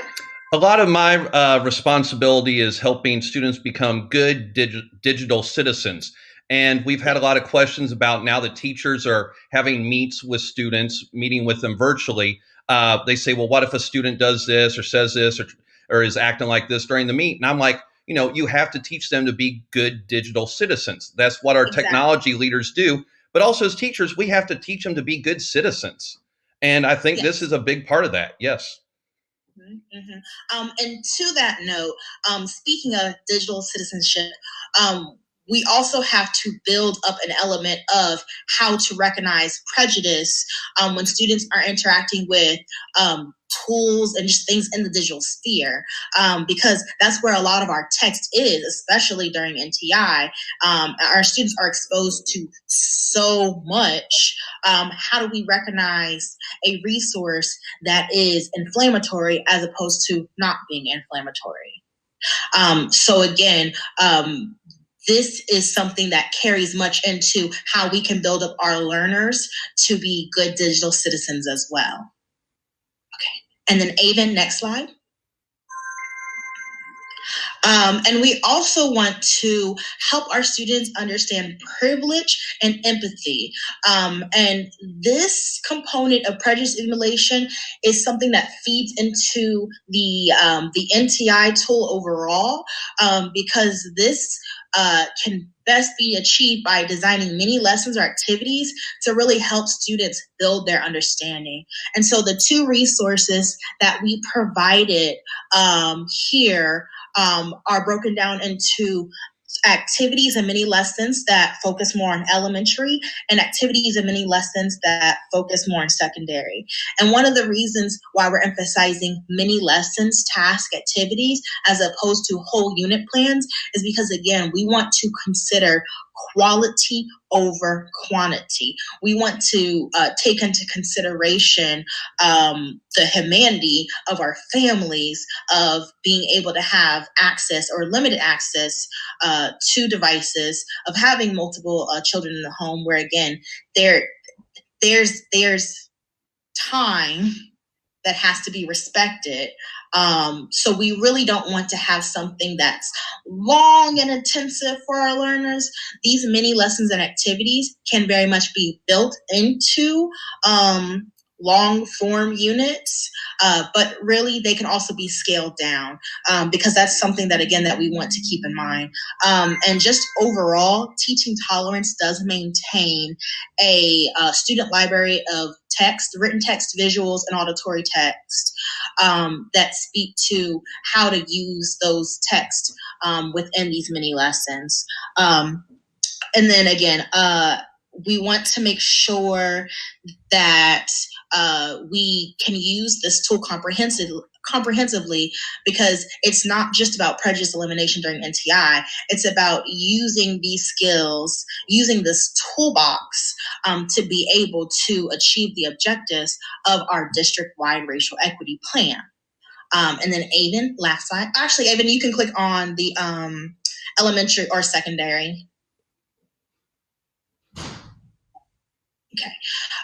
So again, and this is something that the previous presentations have spoken to, that one place that we want to start is the formation of a solid question in which a number of activities, tasks, and things can be built in. We don't want to have a question that's so close-ended that can just be achieved with one worksheet, one unit, just simplified. We want to be able to have comprehensive questions that really push our learners into looking at the world around them. Ava, can you go back and look at the secondary link for us?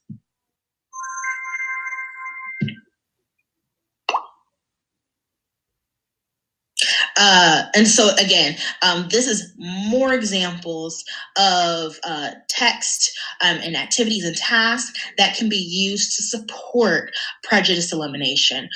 Because one thing that we also want to do to support teachers is we don't want teachers to have to reinvent the wheel. We want to be able to use what are the already established resources that we have available to us as educators to be able to support things like eliminating bias and prejudice with our instruction. And at the same time, with this already created and established resource, how can I use that to educate myself as the educator? Avon, go ahead to the presentation. And so with that being said, I'm going to go ahead and close out. Were there any questions that we had at this time before I go over contacts, who to contact and whatnot? We had a lot of people really like what you're saying, like what's being shared, and they look forward to the new resource that you were referring to. I forget what the speak up. Speak up strategies. Yes, speak up strategies. Yes, thank you. A lot of people are excited about getting comfortable with that and using that. Yes. And if you all need any supports with the speak up strategies, the art tool during NTI, please do not hesitate to reach out to your zone resource teacher. Zone 1 is Katia Turner for elementary schools. Zone 2 is Shasha McCormack for elementary schools. Zone 3, Lamanda Moore Rodriguez for elementary schools. I myself, Kenita Ballard, I am over the AIS elementary schools through Zone 1, 2, and 3. Rachel Klein is middle schools and AIS middle schools as well. And then our newest addition, Avon Cook, is high schools as well as AIS high schools. And so with that being said, we just want to all thank you for your time. And again, if you have any questions, please do not hesitate to contact either one of us. Kenita, I did have a question. We do have about 6 more minutes, and I can. It's no problem. But if you can, someone said, can you model the speak up strategies or show the document? Yes.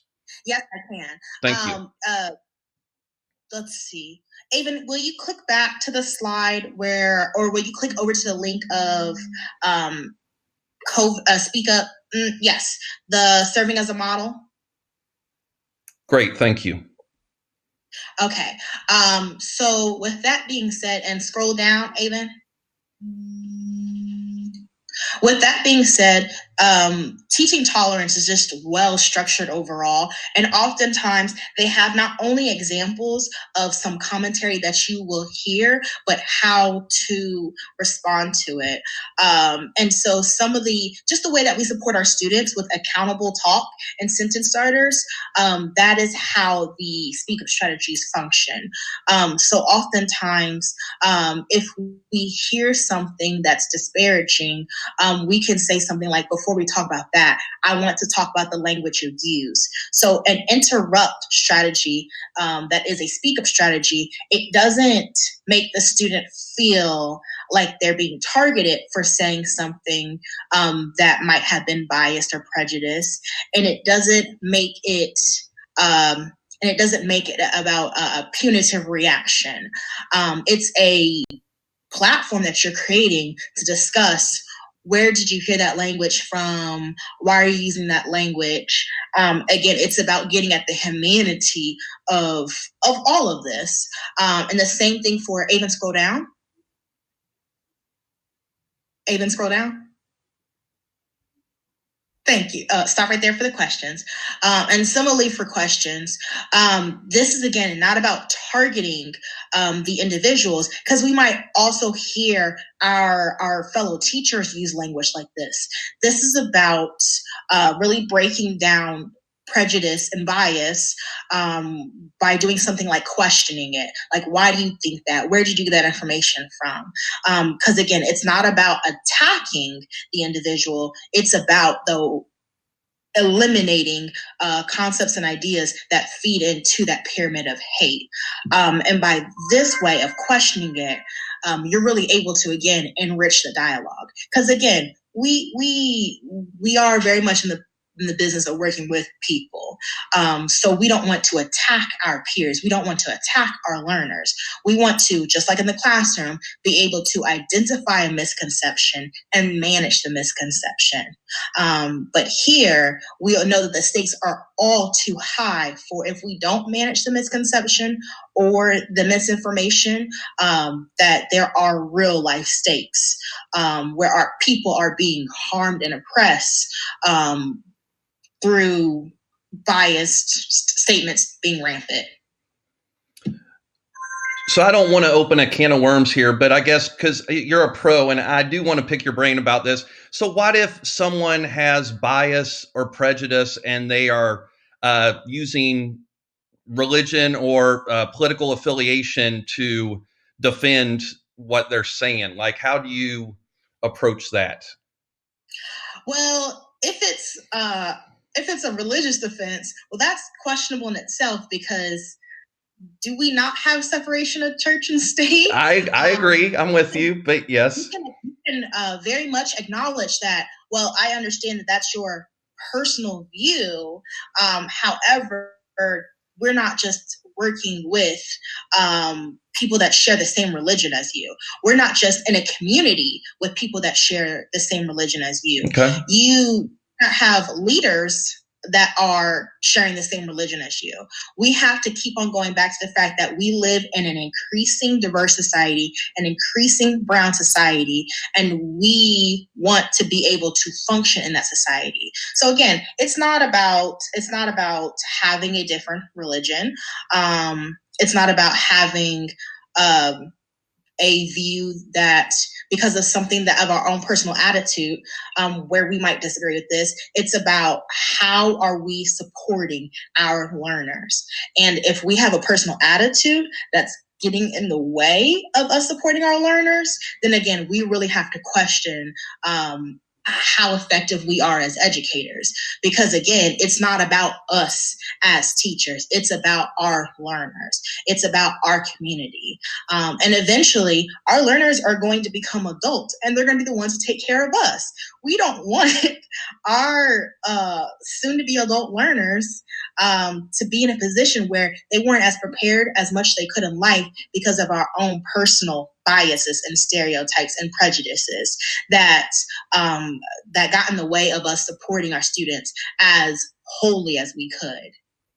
Thank you. I love that. And if any teacher is in a situation where they don't feel comfortable having those conversations or addressing that or want strategies, they can reach out to any of their zone leaders, and I'm sure you're there to help them. Mm-hmm.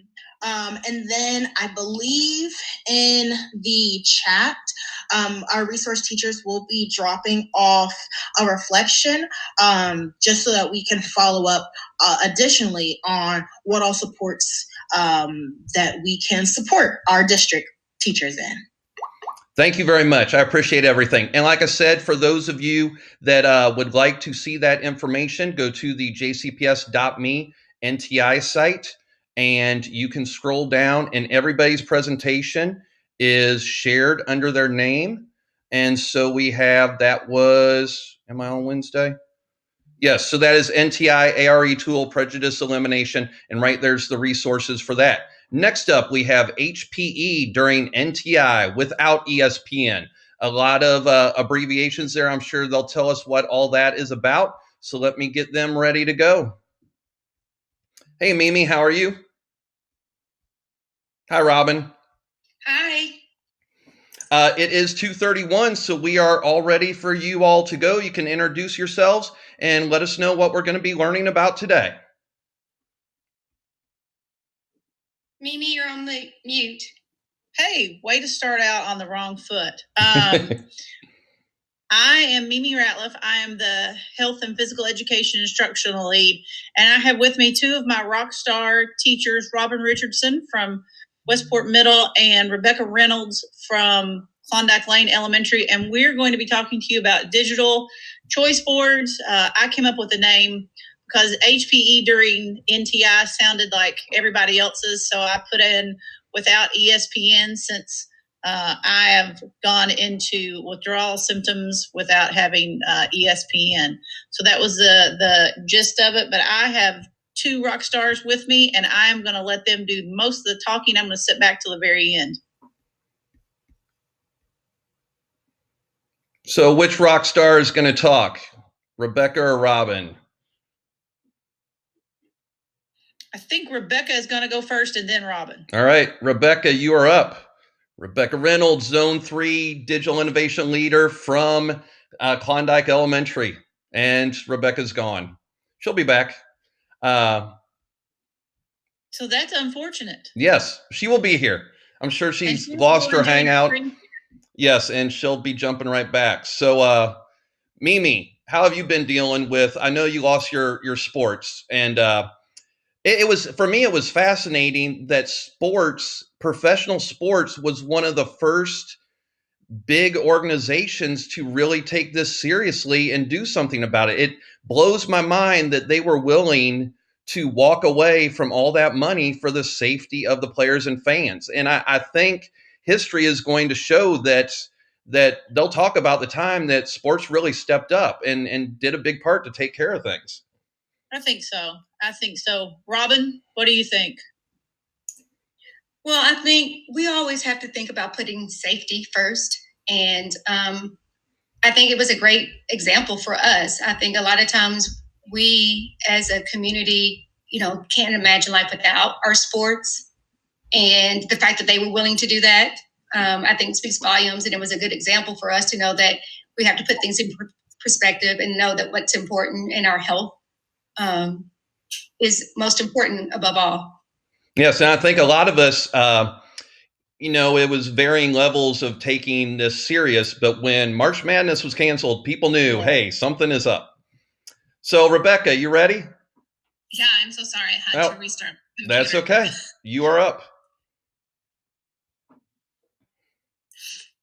Oh no, it's frozen again. We can still see you. Okay, you can? All right. Yes, you're good right now. Even digital innovators have technical issues sometimes. So yes. If you need me to share my screen, I can too. Okay, yes. If I pop off again, someone might have to take over. I just don't have the best internet for some reason. Okay.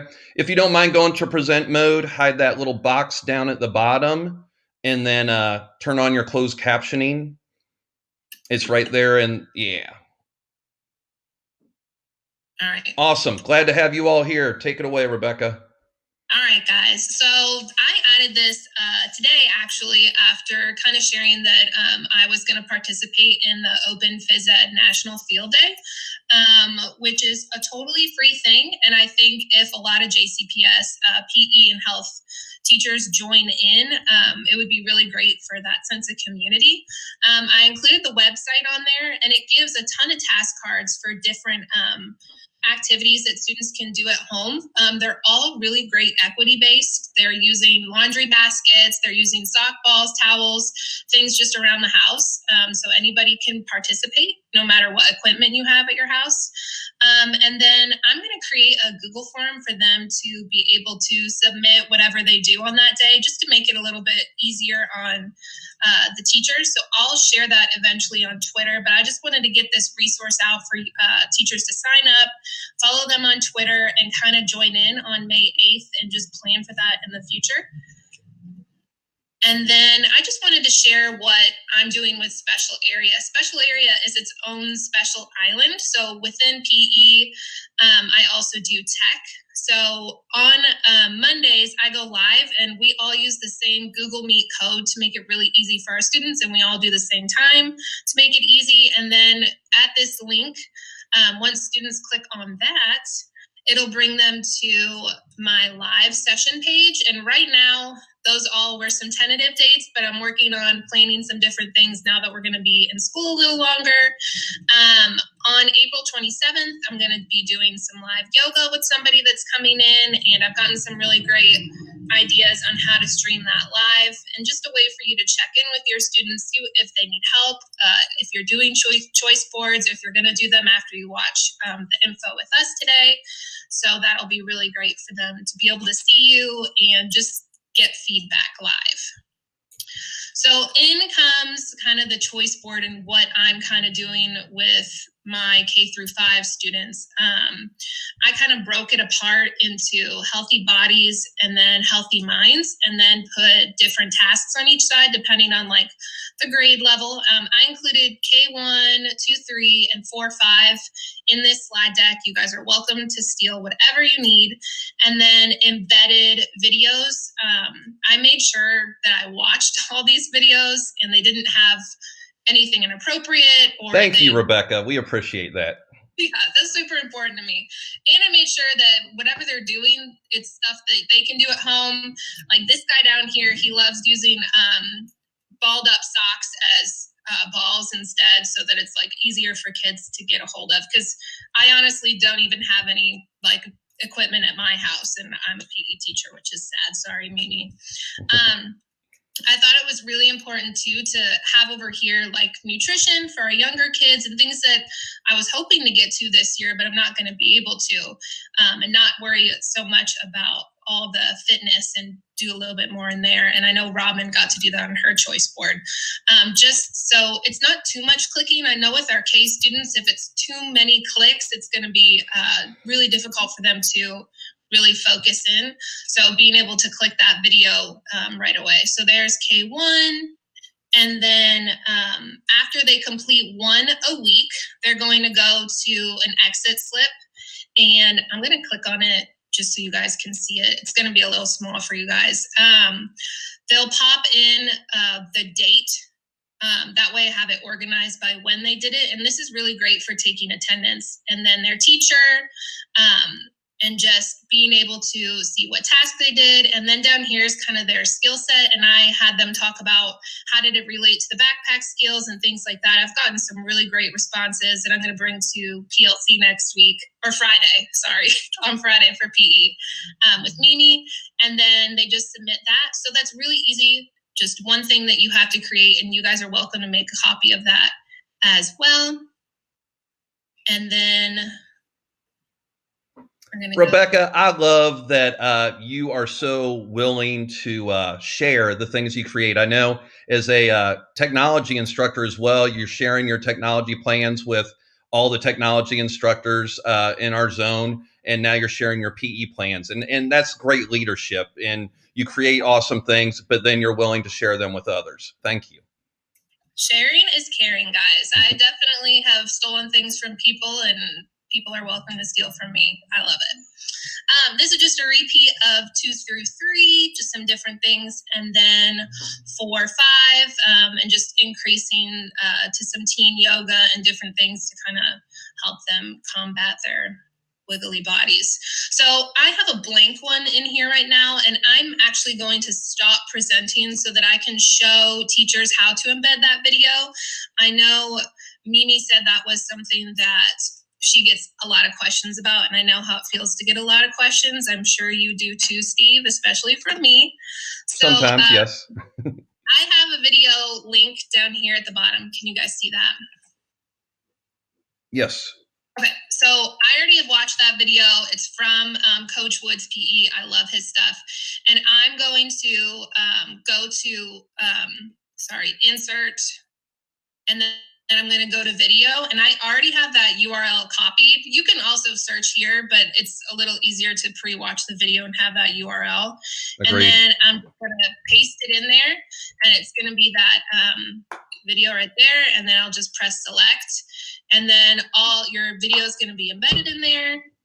There's some formatting options, but honestly, I never really do anything except for resize it and pop it in that box. So it's a little easier for the kiddos to do that. And that's it. So that's how to embed a video in your choice board. So Spoken like a true technology teacher.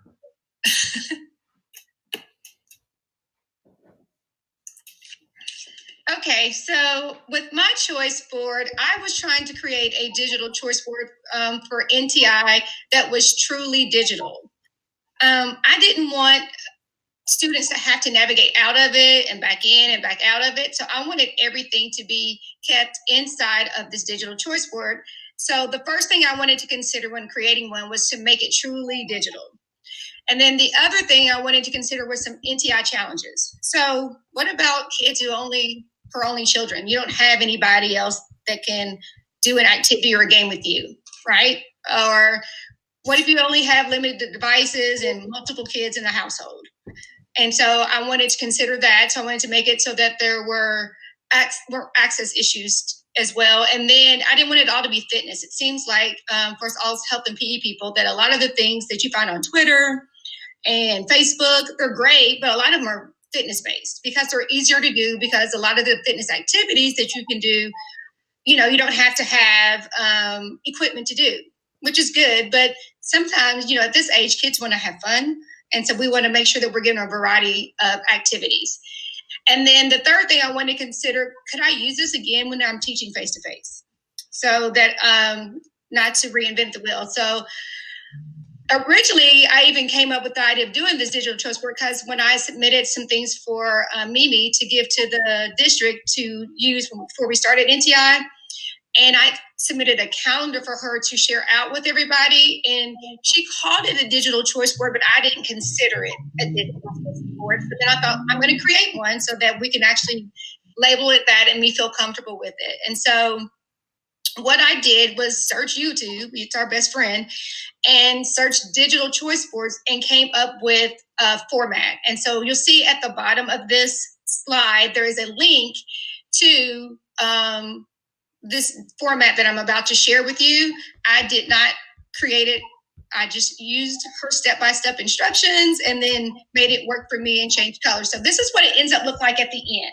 So this is my digital choice board that I created. So inside of these slides that you're going to have access to, I left you the blank one so that you can put in all the activities that you want that work for your kids in your school.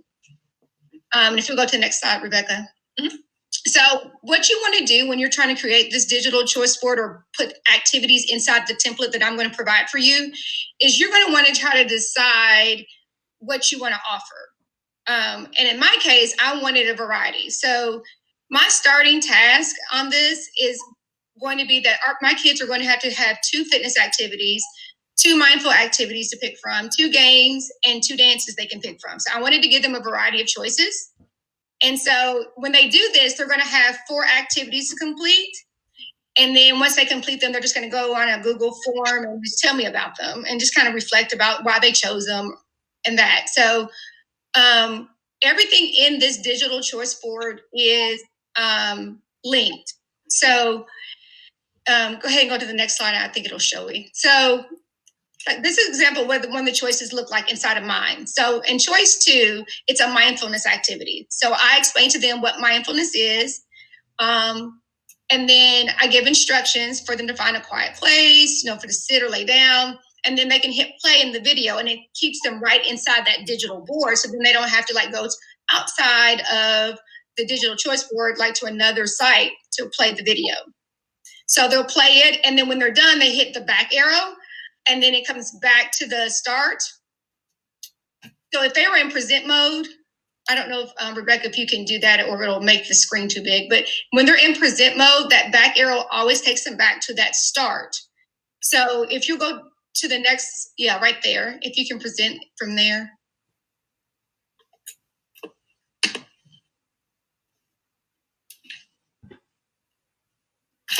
And so all of those, so you hit back. That's great.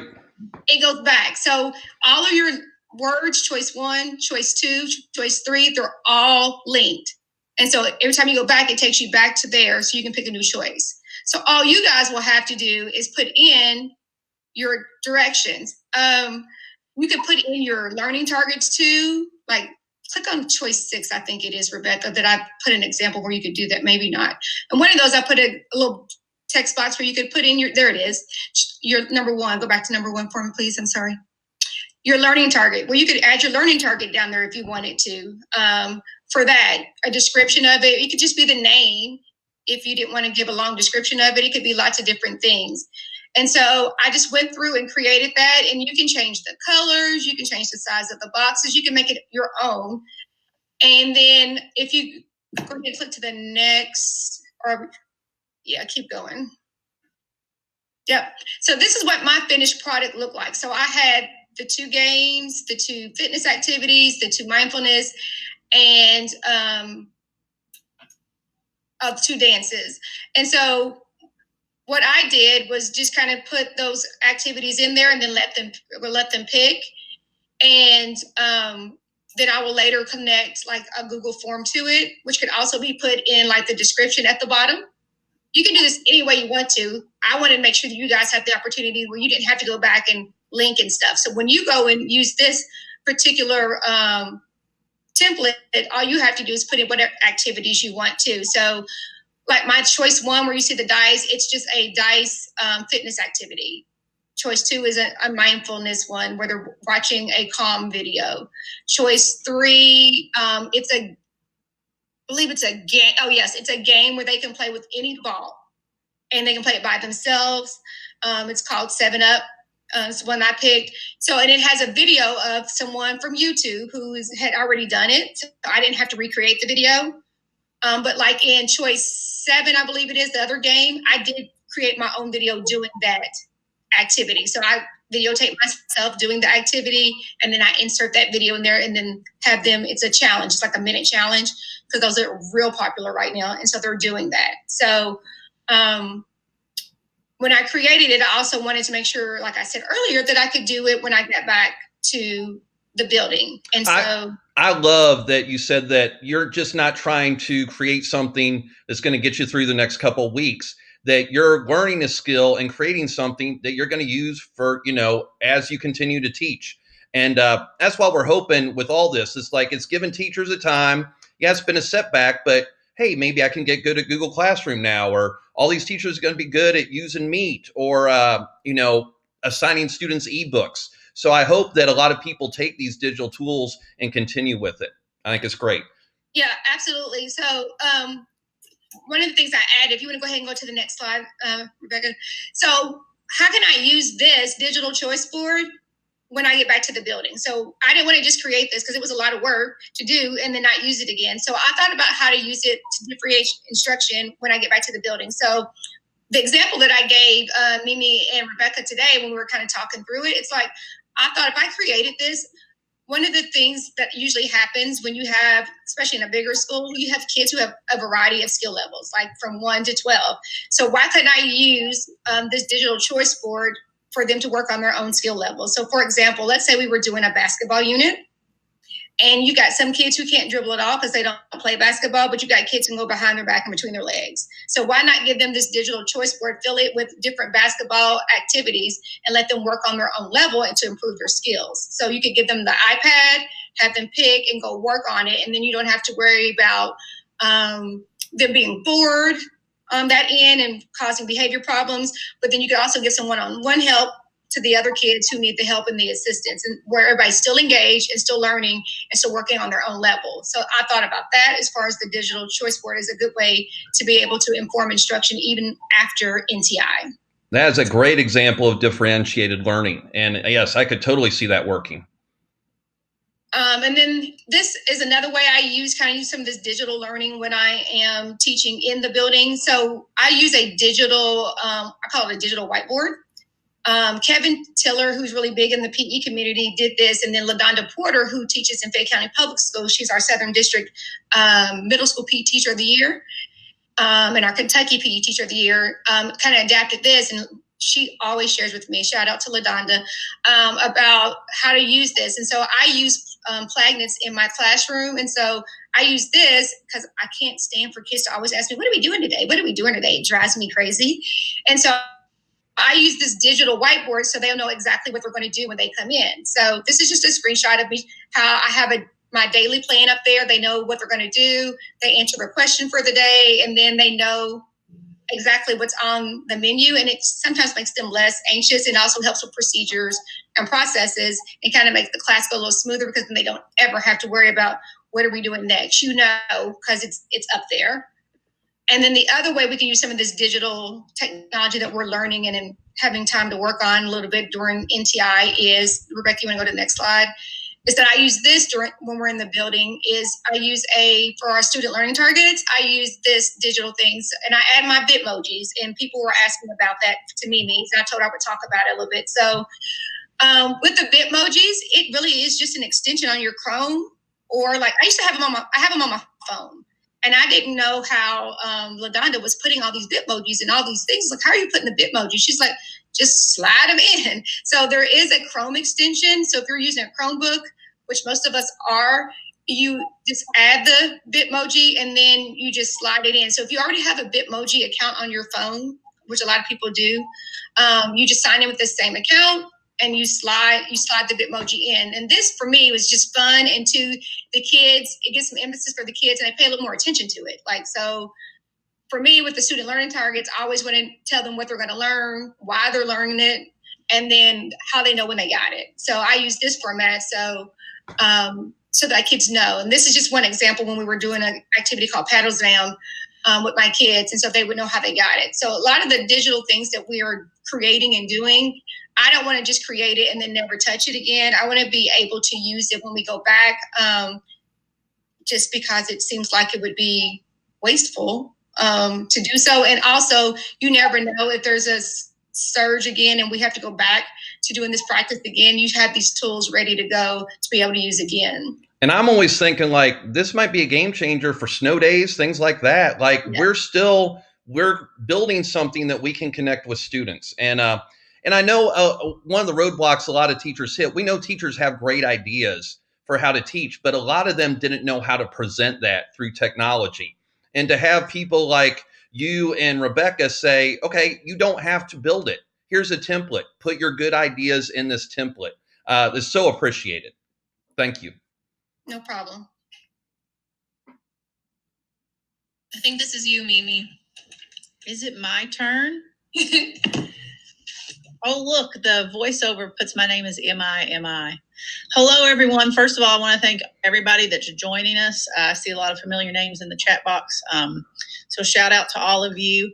I am sharing examples of choice boards that some of you all have turned in and submitted. At the end, Rebecca, I'm going to take over and share my screen to show a couple of different links. But I just wanted to take a few minutes and give some examples. The first one is from D'Alden Walton at Mill Creek. And he has a very simple choice board, but it's very effective. As you can see, he's got Avengers Workout, Just Dance, Fitness Challenge, and Mission Nutrition. So he has the different links there. So his kids can go ahead and just do those and report back to him. So there's a basic one from D'Alden. The next one is from Mr. Markia at Schaffner Elementary. I think it may have been broken up a little bit, Rebecca, if you want to go ahead and go to the next one. Yeah, so it's the animated one. So he's gone ahead and given his office hours and his email. He's listed the directions, and then he has the activities that they can do two, a choice A or choice B of each. And then he also has a weekly exit slip. So a lot of our HPE folks have been doing the weekly exit slip. Karen Sweezy at Eisenhower has a really simple one I should have put on here to show. I just was afraid I'd run out of time, where it just says, what did you do and how are you feeling? And it has their name and their teacher. And that's all she needs to be able to see who's doing her stuff. This one is from Ted Leeser at Seneca, and it is a choice board for strength and conditioning. So he has taken, it's a little bit more extensive, but he has gone on and done a choice board for strength and conditioning. So you can see all of this, and we're sharing all of these with you. I'll show you that at the end, and I think Kyle has said that there's a link in here as well. Rebecca, if you want to move on. This is a cool one. This is from the team at Central High School, and the 5 of them worked together and made a collaborative choice board. So each week they work together, and their students are expected to do each of these. So you can see that they have health and physical education together. Let's look at the next one. Oh, here's one of my favorites. This is Carrie Rogers at the Du Bois Academy, and she's got one for each day that they click on her Bitmoji, like Robin was talking about, and they can. And there's at the bottom of this on the next slide, there was actually an embedded form that folks could use. And this is my favorite. This is a bingo board that was created by Sarah Hart Gershner, who is one of the premier PE folks in the country. I think she's in Kansas. I think Robin would back me up. I think she's a Jayhawk fan. She has a bingo board, and what I like best is on the next slide, if you'll show it, Rebecca. After they do the activities, they can answer these, and she has it so this is embedded into her Google Drive. Now that would be a Google innovation. Stephen, I don't know if you know how to do that, but somehow what she has here goes into a Google Sheet, I assume. Is that a formula? Yeah, it goes into, so if you make a Google form, you can then have the responses to that Google form populate on a Google Sheet. And there should be a video on the Digital Learning channel to show you how to do this. It's pretty simple once you do it a couple times. Yes. Well, hers is not a Google form. Somehow they answer on those questions, and then there's a submit button at the bottom, and it submits to something. So I didn't know how that worked, but okay. I think everybody could appreciate the idea of the bingo board. Yes, very cool. And I love, Mimi, that you are celebrating all the awesome PE instructors throughout JCPS and sharing their great work. That's great. Well, we have tons of health and physical educators that have been all about this. Rebecca, can I share my screen really quick before we're done? Go ahead, and I will move the camera to you, Mimi. Yep. All right, I'm screen sharing now. I wanted to mention, if you looked in the chat box, National Field Day, that is coming up. That's May 8th. We'll be talking about this more in our next week's PLC, and I'll be sending more information out. And then I also wanted to make sure that folks remember that all of our stuff is on our JCPS Health and Physical Education page that I have already updated with the link to this show. So just wanted to make sure that everybody had those things going on. And I'm going to turn off screen sharing so you guys can see Rebecca and Robin's fabulous faces as I thank them for sharing their wisdom with all of us. Thanks for inviting me. Perfect time. You're on, Robin. Say hey. Thank you, guys. Robin, Rebecca, thank you so much. Guys, if you have any questions, feel free to email us or check out the page and look us up on Twitter. Bye. Thank you, team. Appreciate it. Thank you. All right. Thank you, everybody, for joining us and asking your questions and sharing in the chat. Let's check the schedule, see what is coming up. I just go to jcps.me/NTI, and we can go, the virtual training schedule is right here. If you haven't gone to this site yet, this is where all the tools are. I'm in the teacher toolkit. There's also a student toolkit, and parents can get information as well. So if you have here, actually, I'll just go back to the home. So if you have a parent asking for help or a student asking for help, and they're just like, I'm concerned about how we use Meet or how we use Google Classroom or this tool, direct them to jcps.me/NTI. We've been working in the teacher toolkit, but here's a student toolkit and the parent and guardian toolkit. And there's also ways that they can request help if they're having technology issues. But we are going to go back in the teacher toolkit in the virtual training schedule. And you will see we just heard from our health and PE department. And next up is using Photovoice with Raymond. So at 3 o'clock, we have using Photovoice with Raymond. I'm going to, and it looks like he has his presentation here linked here as well. So let me get over to the camera. It is 3:01. And Raymond, if you don't mind introducing yourself and letting us know what we're going to do today with Photovoice. Sure. Thanks for that introduction. I was seeing if you can take a stab at my last name or not. I did earlier in the day. This time, since you were present, I decided to pass. But yes, go ahead. Let us know. Yes. I'm Raymond Yaksik. I work at Camp Edwards in teaching and learning.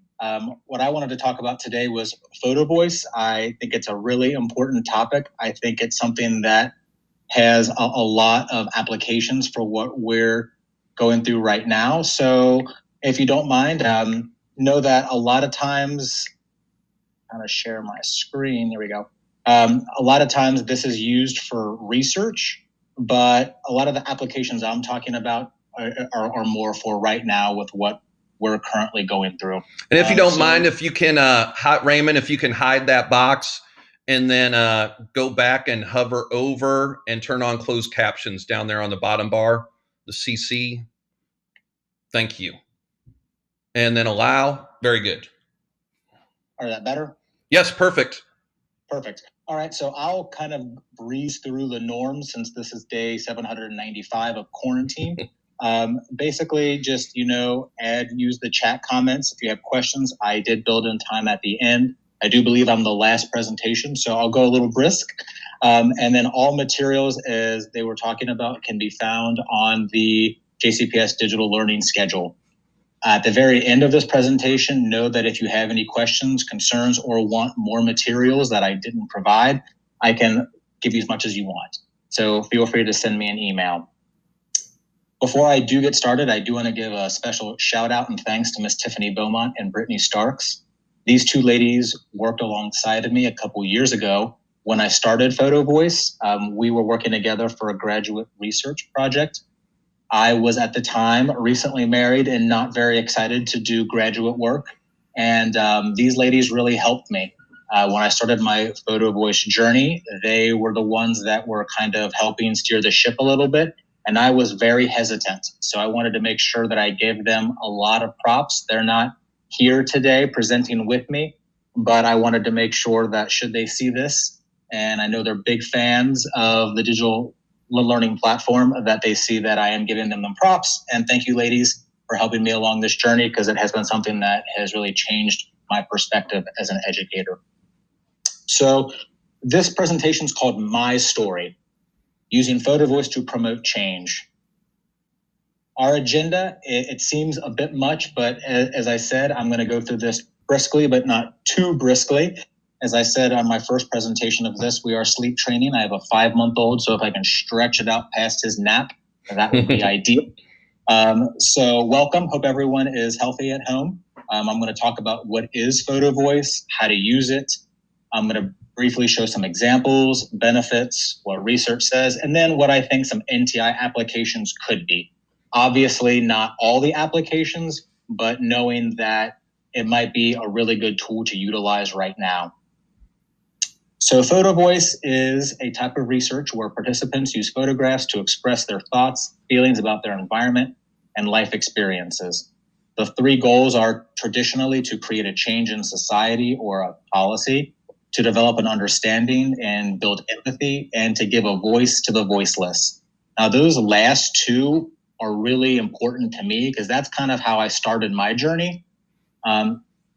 I'll talk about this later, but I was really, really fortunate to work at a middle school and a high school where I looped with a lot of my middle school babies. So I knew them for 5 years. And to be honest, they participated in this research project with me. And I learned more about them in some ways than I did when they were in my room.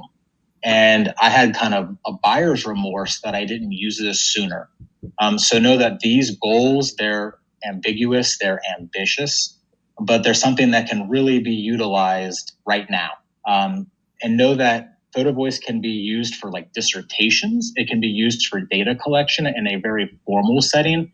But what I'm kind of proposing is how to utilize things that kids are doing right now and really promoting that. So what I told my students and people who participate is Photovoice is a collaborative process. They were going to be sharing the pictures that they take, and they were going to receive training on what we were wanting, so the context of what they were taking pictures of. In my case, it was community, future, and how they perceive themselves. And this was first grade all the way through 12th grade. One of the barriers that we faced was that we had used cell phones. And as you see, if you don't have a camera or any kind of device, please contact us. We used disposable cameras. But what I will say is right now, there's still barriers, but that barrier of using technology has been lessened because of us allowing a lot of Chromebooks to go home to families. So I think that this could be an opportunity to continue to use that. And then the work will result in some kind of change. That's traditionally what's used in Photovoice in some way. So social justice. So the steps are pretty clear. One, you learn about Photovoice. So you have some kind of debrief, some kind of informational session for students. You allow them an opportunity to take pictures. And then, in my opinion, the next two steps are really important. You discuss the photographs with them, allow them to really focus on narratives. And for me, that was the most impactful thing as an educator, was that it allowed for that kind of metacognition and that reflection. And it was mind-blowing. And then obviously an option to share and reflect to move forward. Now, what I'll say is when I did this has been about 4 years, the world's changed drastically. People do this all the time now on social media with Instagram and other forms, Facebook, MySpace. I know that doesn't exist anymore, but I wanted to give that a plug. But I digress. People do this all the time. I think making it a really intentional and really authentic thing is really the path to really getting to that deeper level. And let me show you some benefits real quick before I get into some examples. So, Raymond, while you move on to the next one, I'm just thinking, so it starts with the learning about Photovoice. Considering that, we're all separated right now, but teachers are communicating via Google Classroom and having scheduled Google Meets with their students, would this be something that, could they have a 30-minute meet and kind of get them started on it? Or how much of an introduction do they need? I mean, to be honest, I really think it wouldn't even take 30 minutes. Okay. I think dependent upon how ambiguous or the breadth or depth you really want to get to. So, I mean, one of the things when I talk about the NTI application, it might be an icebreaker activity or a warm-up. Okay. And I'll kind of talk about that a little bit. My wife is a 6th grade teacher. She teaches science and language arts. And what's fascinating, and I think all teachers can understand this, when her students got on for the first time, they were so excited just to see each other. And they were so Yes. excited to share their story. I'll never forget, I'd walk by her computer and see someone holding up their cat Fluffy or their dog or whatever was really important to them. And they were naturally doing this. So it really depends upon the severity of how deep you want to go. It Okay. can be something quick. I do think it can be done through technology like we're doing right now, even asynchronously through Google Classroom of just a prompt. Okay. There's ways to build that in, but it really depends upon how deep you want to go. And I'll kind of show some examples of that. But the benefits are really, really impactful in terms of the rewards are immediate, as I say. It's fun and creative. I think right now more than ever, we are really battling for our students' attention. We have to fight against the PlayStations, the Tiger Kings of the world, YouTube, you name it. It's hard right now to keep their attention. So it's an engaging thing that they already know how to do. Taking photographs of familiar scenes can change perceptions. That for me was huge, changing misconceptions. Basic photography is easy to use, and a picture's worth 1,000 words. And that last one is really why I think peer person should use it. Is it doesn't matter what culture, what your proficiency is for writing or speaking. It can be understood regardless of your language, your culture, or any other factors. Policymakers, if you're trying to do a social justice project, it's a really good way to talk about the current reality. It is a particular point in time and is an opportunity for empowerment. Photovoice can be very empowering. That's one reason I wanted to share this is I can't think of too many times in my life where people feel like they're powerless. It's a really scary time, and our students aren't immune to that. I think if we can provide them an opportunity to share their story and empower them and guide some of their creativity and focus, we'll see a lot of benefit. So here's some examples, and these are not my examples. When we did our research project, we had to sign a lot of waivers and blah, blah, blah. This is a simple Google search, and you can go on Pinterest or Google and find a lot of examples. But one on the left I think is really important. It's a photo collage, and it says, "From where I sit, our community through the eyes of someone with a spinal cord injury," people with spinal cord injuries. And it kind of shows their world. And that's powerful. Talk about building empathy. Yes, we're aware of that world, but we don't necessarily always see it that way. The one on the right side is taken from a research paper. And the top one, talking about how before the dam, the water is smooth as glass, and then it turns into rapids, talking about building that connection with, their own depression and how then seeing that. And then the other picture is making myself choke down these pills, but if I don't, I won't be in control, and that's when I get scared. So these really deep connections. What I will say, though, is whenever you do a project, is share with your students that you will be sharing it. I'll talk about how to safeguard some of that discussion, but what I was telling kids is these are heavy topics. They can be. You see from some of these examples, they don't always have to be. Like I talked about, the stream is getting small. It talks about climate change, but sometimes students will share, if you have a context which is vague, they might share something very personal. As I said, I knew students for 5 years, and some of them shared something that I didn't know about them that was very personal to them and that they had gone through. So know that when you do a project like this and everyone is involved, that you do have an expectation of, hey, we will be sharing. And the teacher and the guardian is always the first point person to have those discussions with them, so to keep them safe. But a lot of times things will come out, and it's just a way to help guide that. I can't share my examples, but as I said, this was a first grade through 12th grade project. But when I was blown away by, and I was really naive, I knew the middle schoolers would get it and the high schoolers would get it. But what Tiffany and Brittany really showed me, they were really the elementary side, is even first graders were. The one that really stands out to me was there was a first grader who took a potato of a picture for resolution and whatnot, but it was a picture of glasses, and it said, "With my glasses, I see the world, but sometimes I don't think the world sees me or my school sees me." And it's powerful. I mean, a first grader came up with that.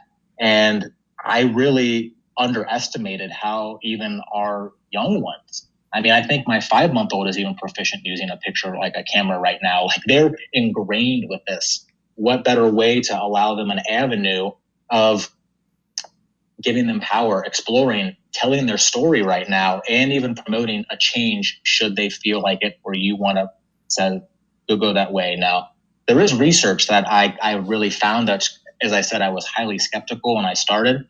There's a lot that support this, and it's coming out more and more, that Photovoice can improve student perceptions about themselves. If a student doesn't think they're going to achieve, most times they don't achieve. So this makes them feel like their ability, like they can do it, and it can help increase student achievement.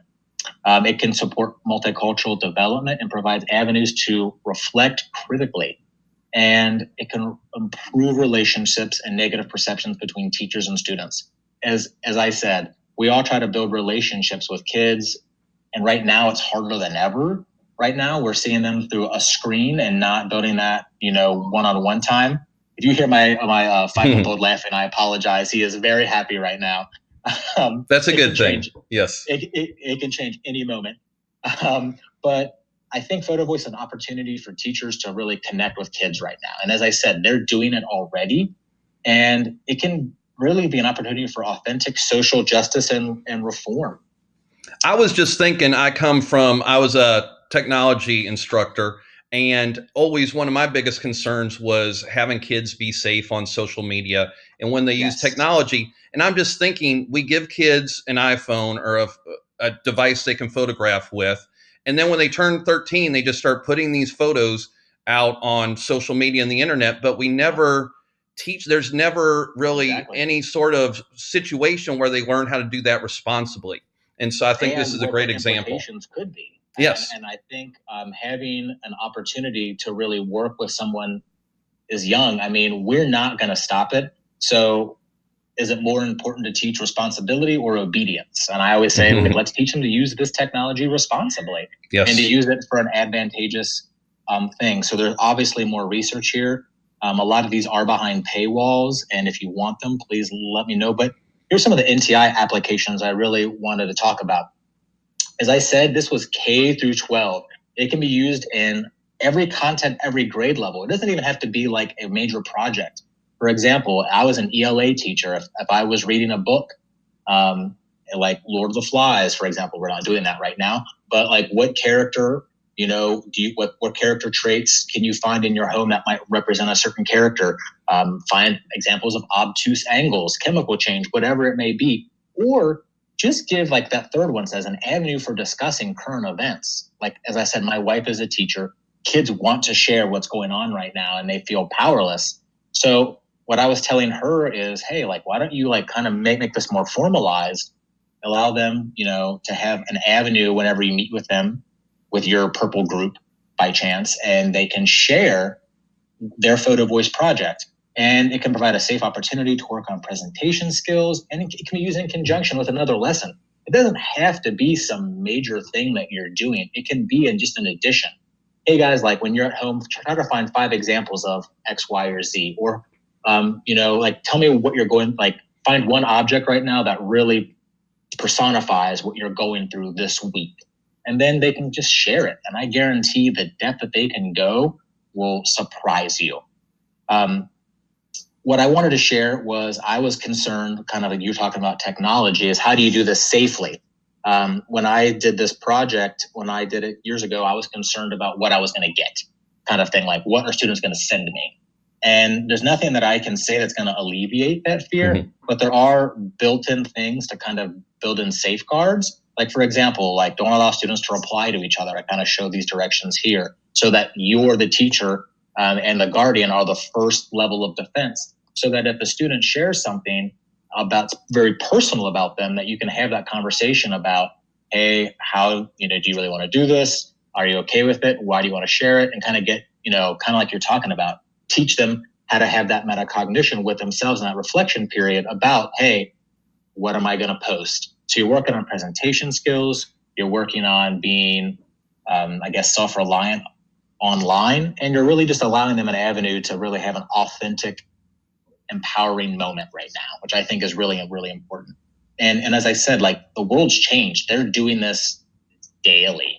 So I think allowing them to do so in a positive way will even foster more engagement in a room. Even if you don't necessarily see value, like I didn't when I started this, I was wrong. I found it out later, but even if you're unsure, I think it's really important to try it because they're going to do it. You need to have your kids there. You need to have them presenting. You need to have them be part of your room. So allow them a safe environment to share what they're going through, guide their thinking, and allow them the tools to be successful. I think that's when you'll really start seeing benefits of this. And as I said, I had such buyer's remorse for not doing this sooner because a lot of the students who participated in my project to this day, even though they're like much older, they'll still text me like, hey, like, don't you know I'm still doing okay? I'm still working on that. And it's such a relationship building tool. And it's such a tool that they can use right now, K through 12. And I know it sounds silly, but it can be used for a dissertation, or it can be used to enhance a social studies or creative related arts class. Or as another way that teachers can connect with their students and vice versa. Because I feel that, even though we have the Meet and, the Google Classroom, they're missing that. Like these kids don't know where to picture their teachers other than on that screen. And in the same way, going with the students, I wonder where my students are, what they're doing. So yeah, I think this is a great tool. And it can be something that is really simple to use. And as I said, obviously the applications that I share are not the only applications. It's just know that every content, every grade level, add it to a lesson, or just use it to really discuss what they're going through and give them a sense of improving their presentation skills and really working on that authentic learning environment. I think it's really important. I think it's something that I think teachers are doing naturally, but they just might not know that it has significant research implications supporting their choices. So I have my email up here. If there's any questions, I'll be happy to answer them right now. And as I said, if there's anyone that wants more additional research right now, the internet is flush with a lot of great ideas. And this is something that I think kids can do now that can support what we're doing with NTI. So how would students or teachers access and be able to use the tool? Like, is there sign-in features? Does it go through Google? Like what's the nuts and bolts of it? Logistically, how to do it right now? Yes. What I would do is I would make an assignment for Google, like an assignment for all students. And then I would click students can reply so they cannot see each other's responses. Okay. And then I might say like, hey, take a photo of something that I would have some kind of orientation of what Photovoice is, how we're going to use it, go over norms. And I would share with parents as well, like we're going to be doing this so that they're in the loop as well. And then I would really build in like an assignment on Google that would have a specific kind of context. And I'd probably do it weekly. Like, hey, like this week we heard someone talk about like my wife, for example, I'm using her as an example. She talked about, she used the meme, the prove me wrong meme, because someone posted a picture and said like, I think this fast food chain's the best, prove me wrong. And it really got this great debate going amongst the students. And they were really trying to find like research to prove each other wrong. Did Taco Bell win? What's that? Did Taco Bell win? I don't think it did. Then I question the validity of all of it. Yes. I'm sorry. Joking. But what I would say as well is it can be something, I would just keep it as a running thing. And what I would do as a teacher to make sure it's safe is like, for example, if a student submits a Photovoice project to me on a Google Classroom assignment, make sure that kids can't respond.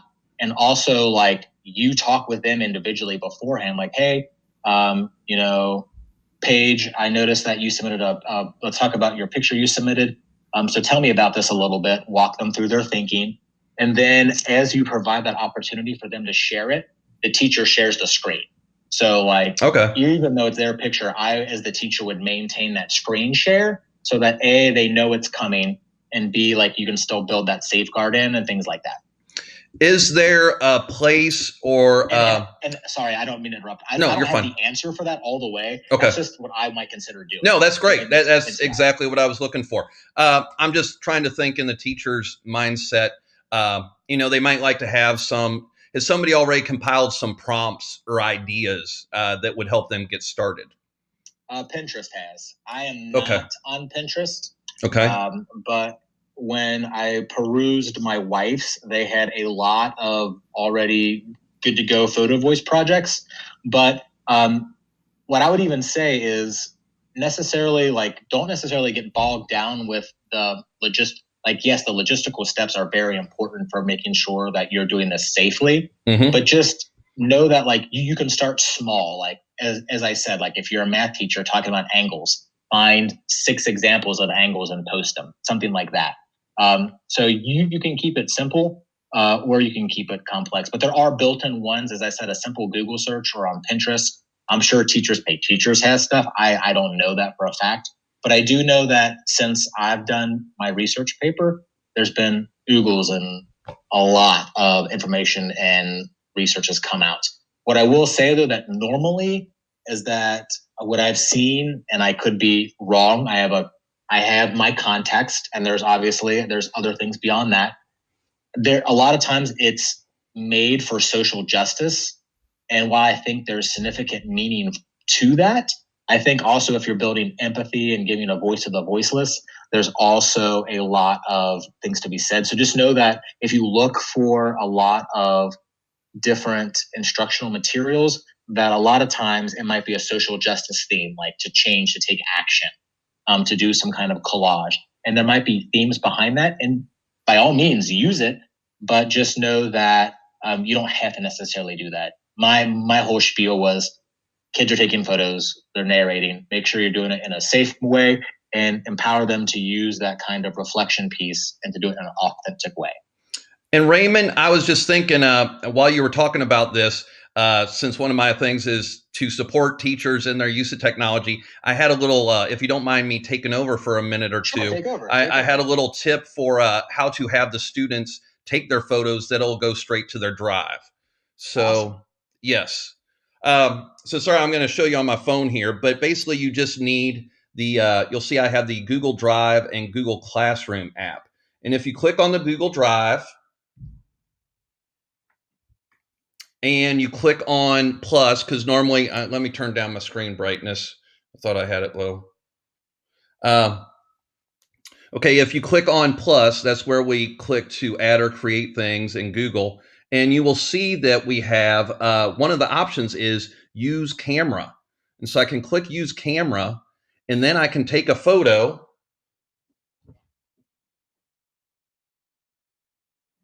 Okay, and I can use that photo, my water bottle, and it's going to upload to their Google Drive. So then it's already, they don't have to go through that step. It's on my phone. I need to email it, add it to my drive. It's literally in their drive. So if they're using Google Classroom, you could just do a short screencastify video and say, hey, on your iOS device or whatever you're using to take pictures, download the Google Drive app, sign in, and you can just click use camera and it's going straight to your drive. So then you can share it with me if it was part of the assignment. That's terrific. Yeah. And to build on that, I think what I've been blown away with since we started NTI is there's so many educators who, for example, have that logistical knowledge of, hey, just do this, it's gonna make your life simpler. So should anyone email me and potentially have something to add, I would go back to my presentation and then add that material so that people would have it. That'd be great. Thank you. I don't think we have any further questions.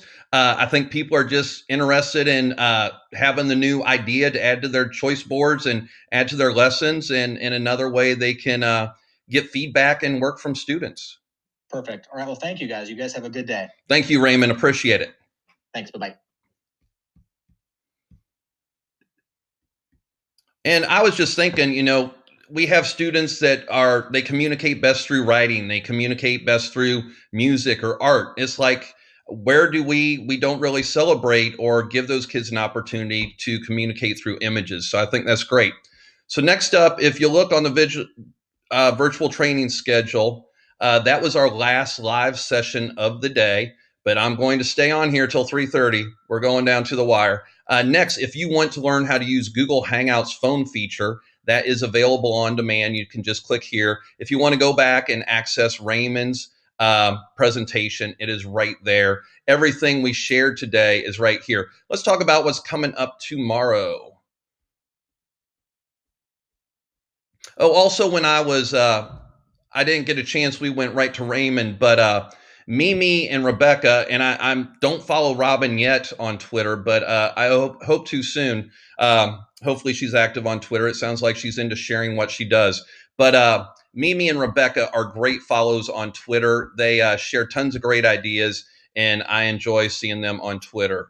So we have Thursday, tomorrow at 8:30, creating lessons in Smart Learning Suite for ELs. And that's available on demand now. So you can go ahead and watch that one. And I wonder if that's Chrissy Rogers with Smart. Could be. I'll have to check that out myself. And at 9 o'clock, we have digital journaling.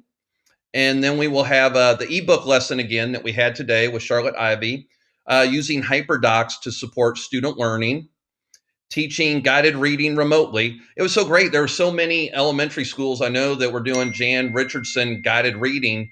And yes, now it seems like, we'll try to do it in the NTI environment.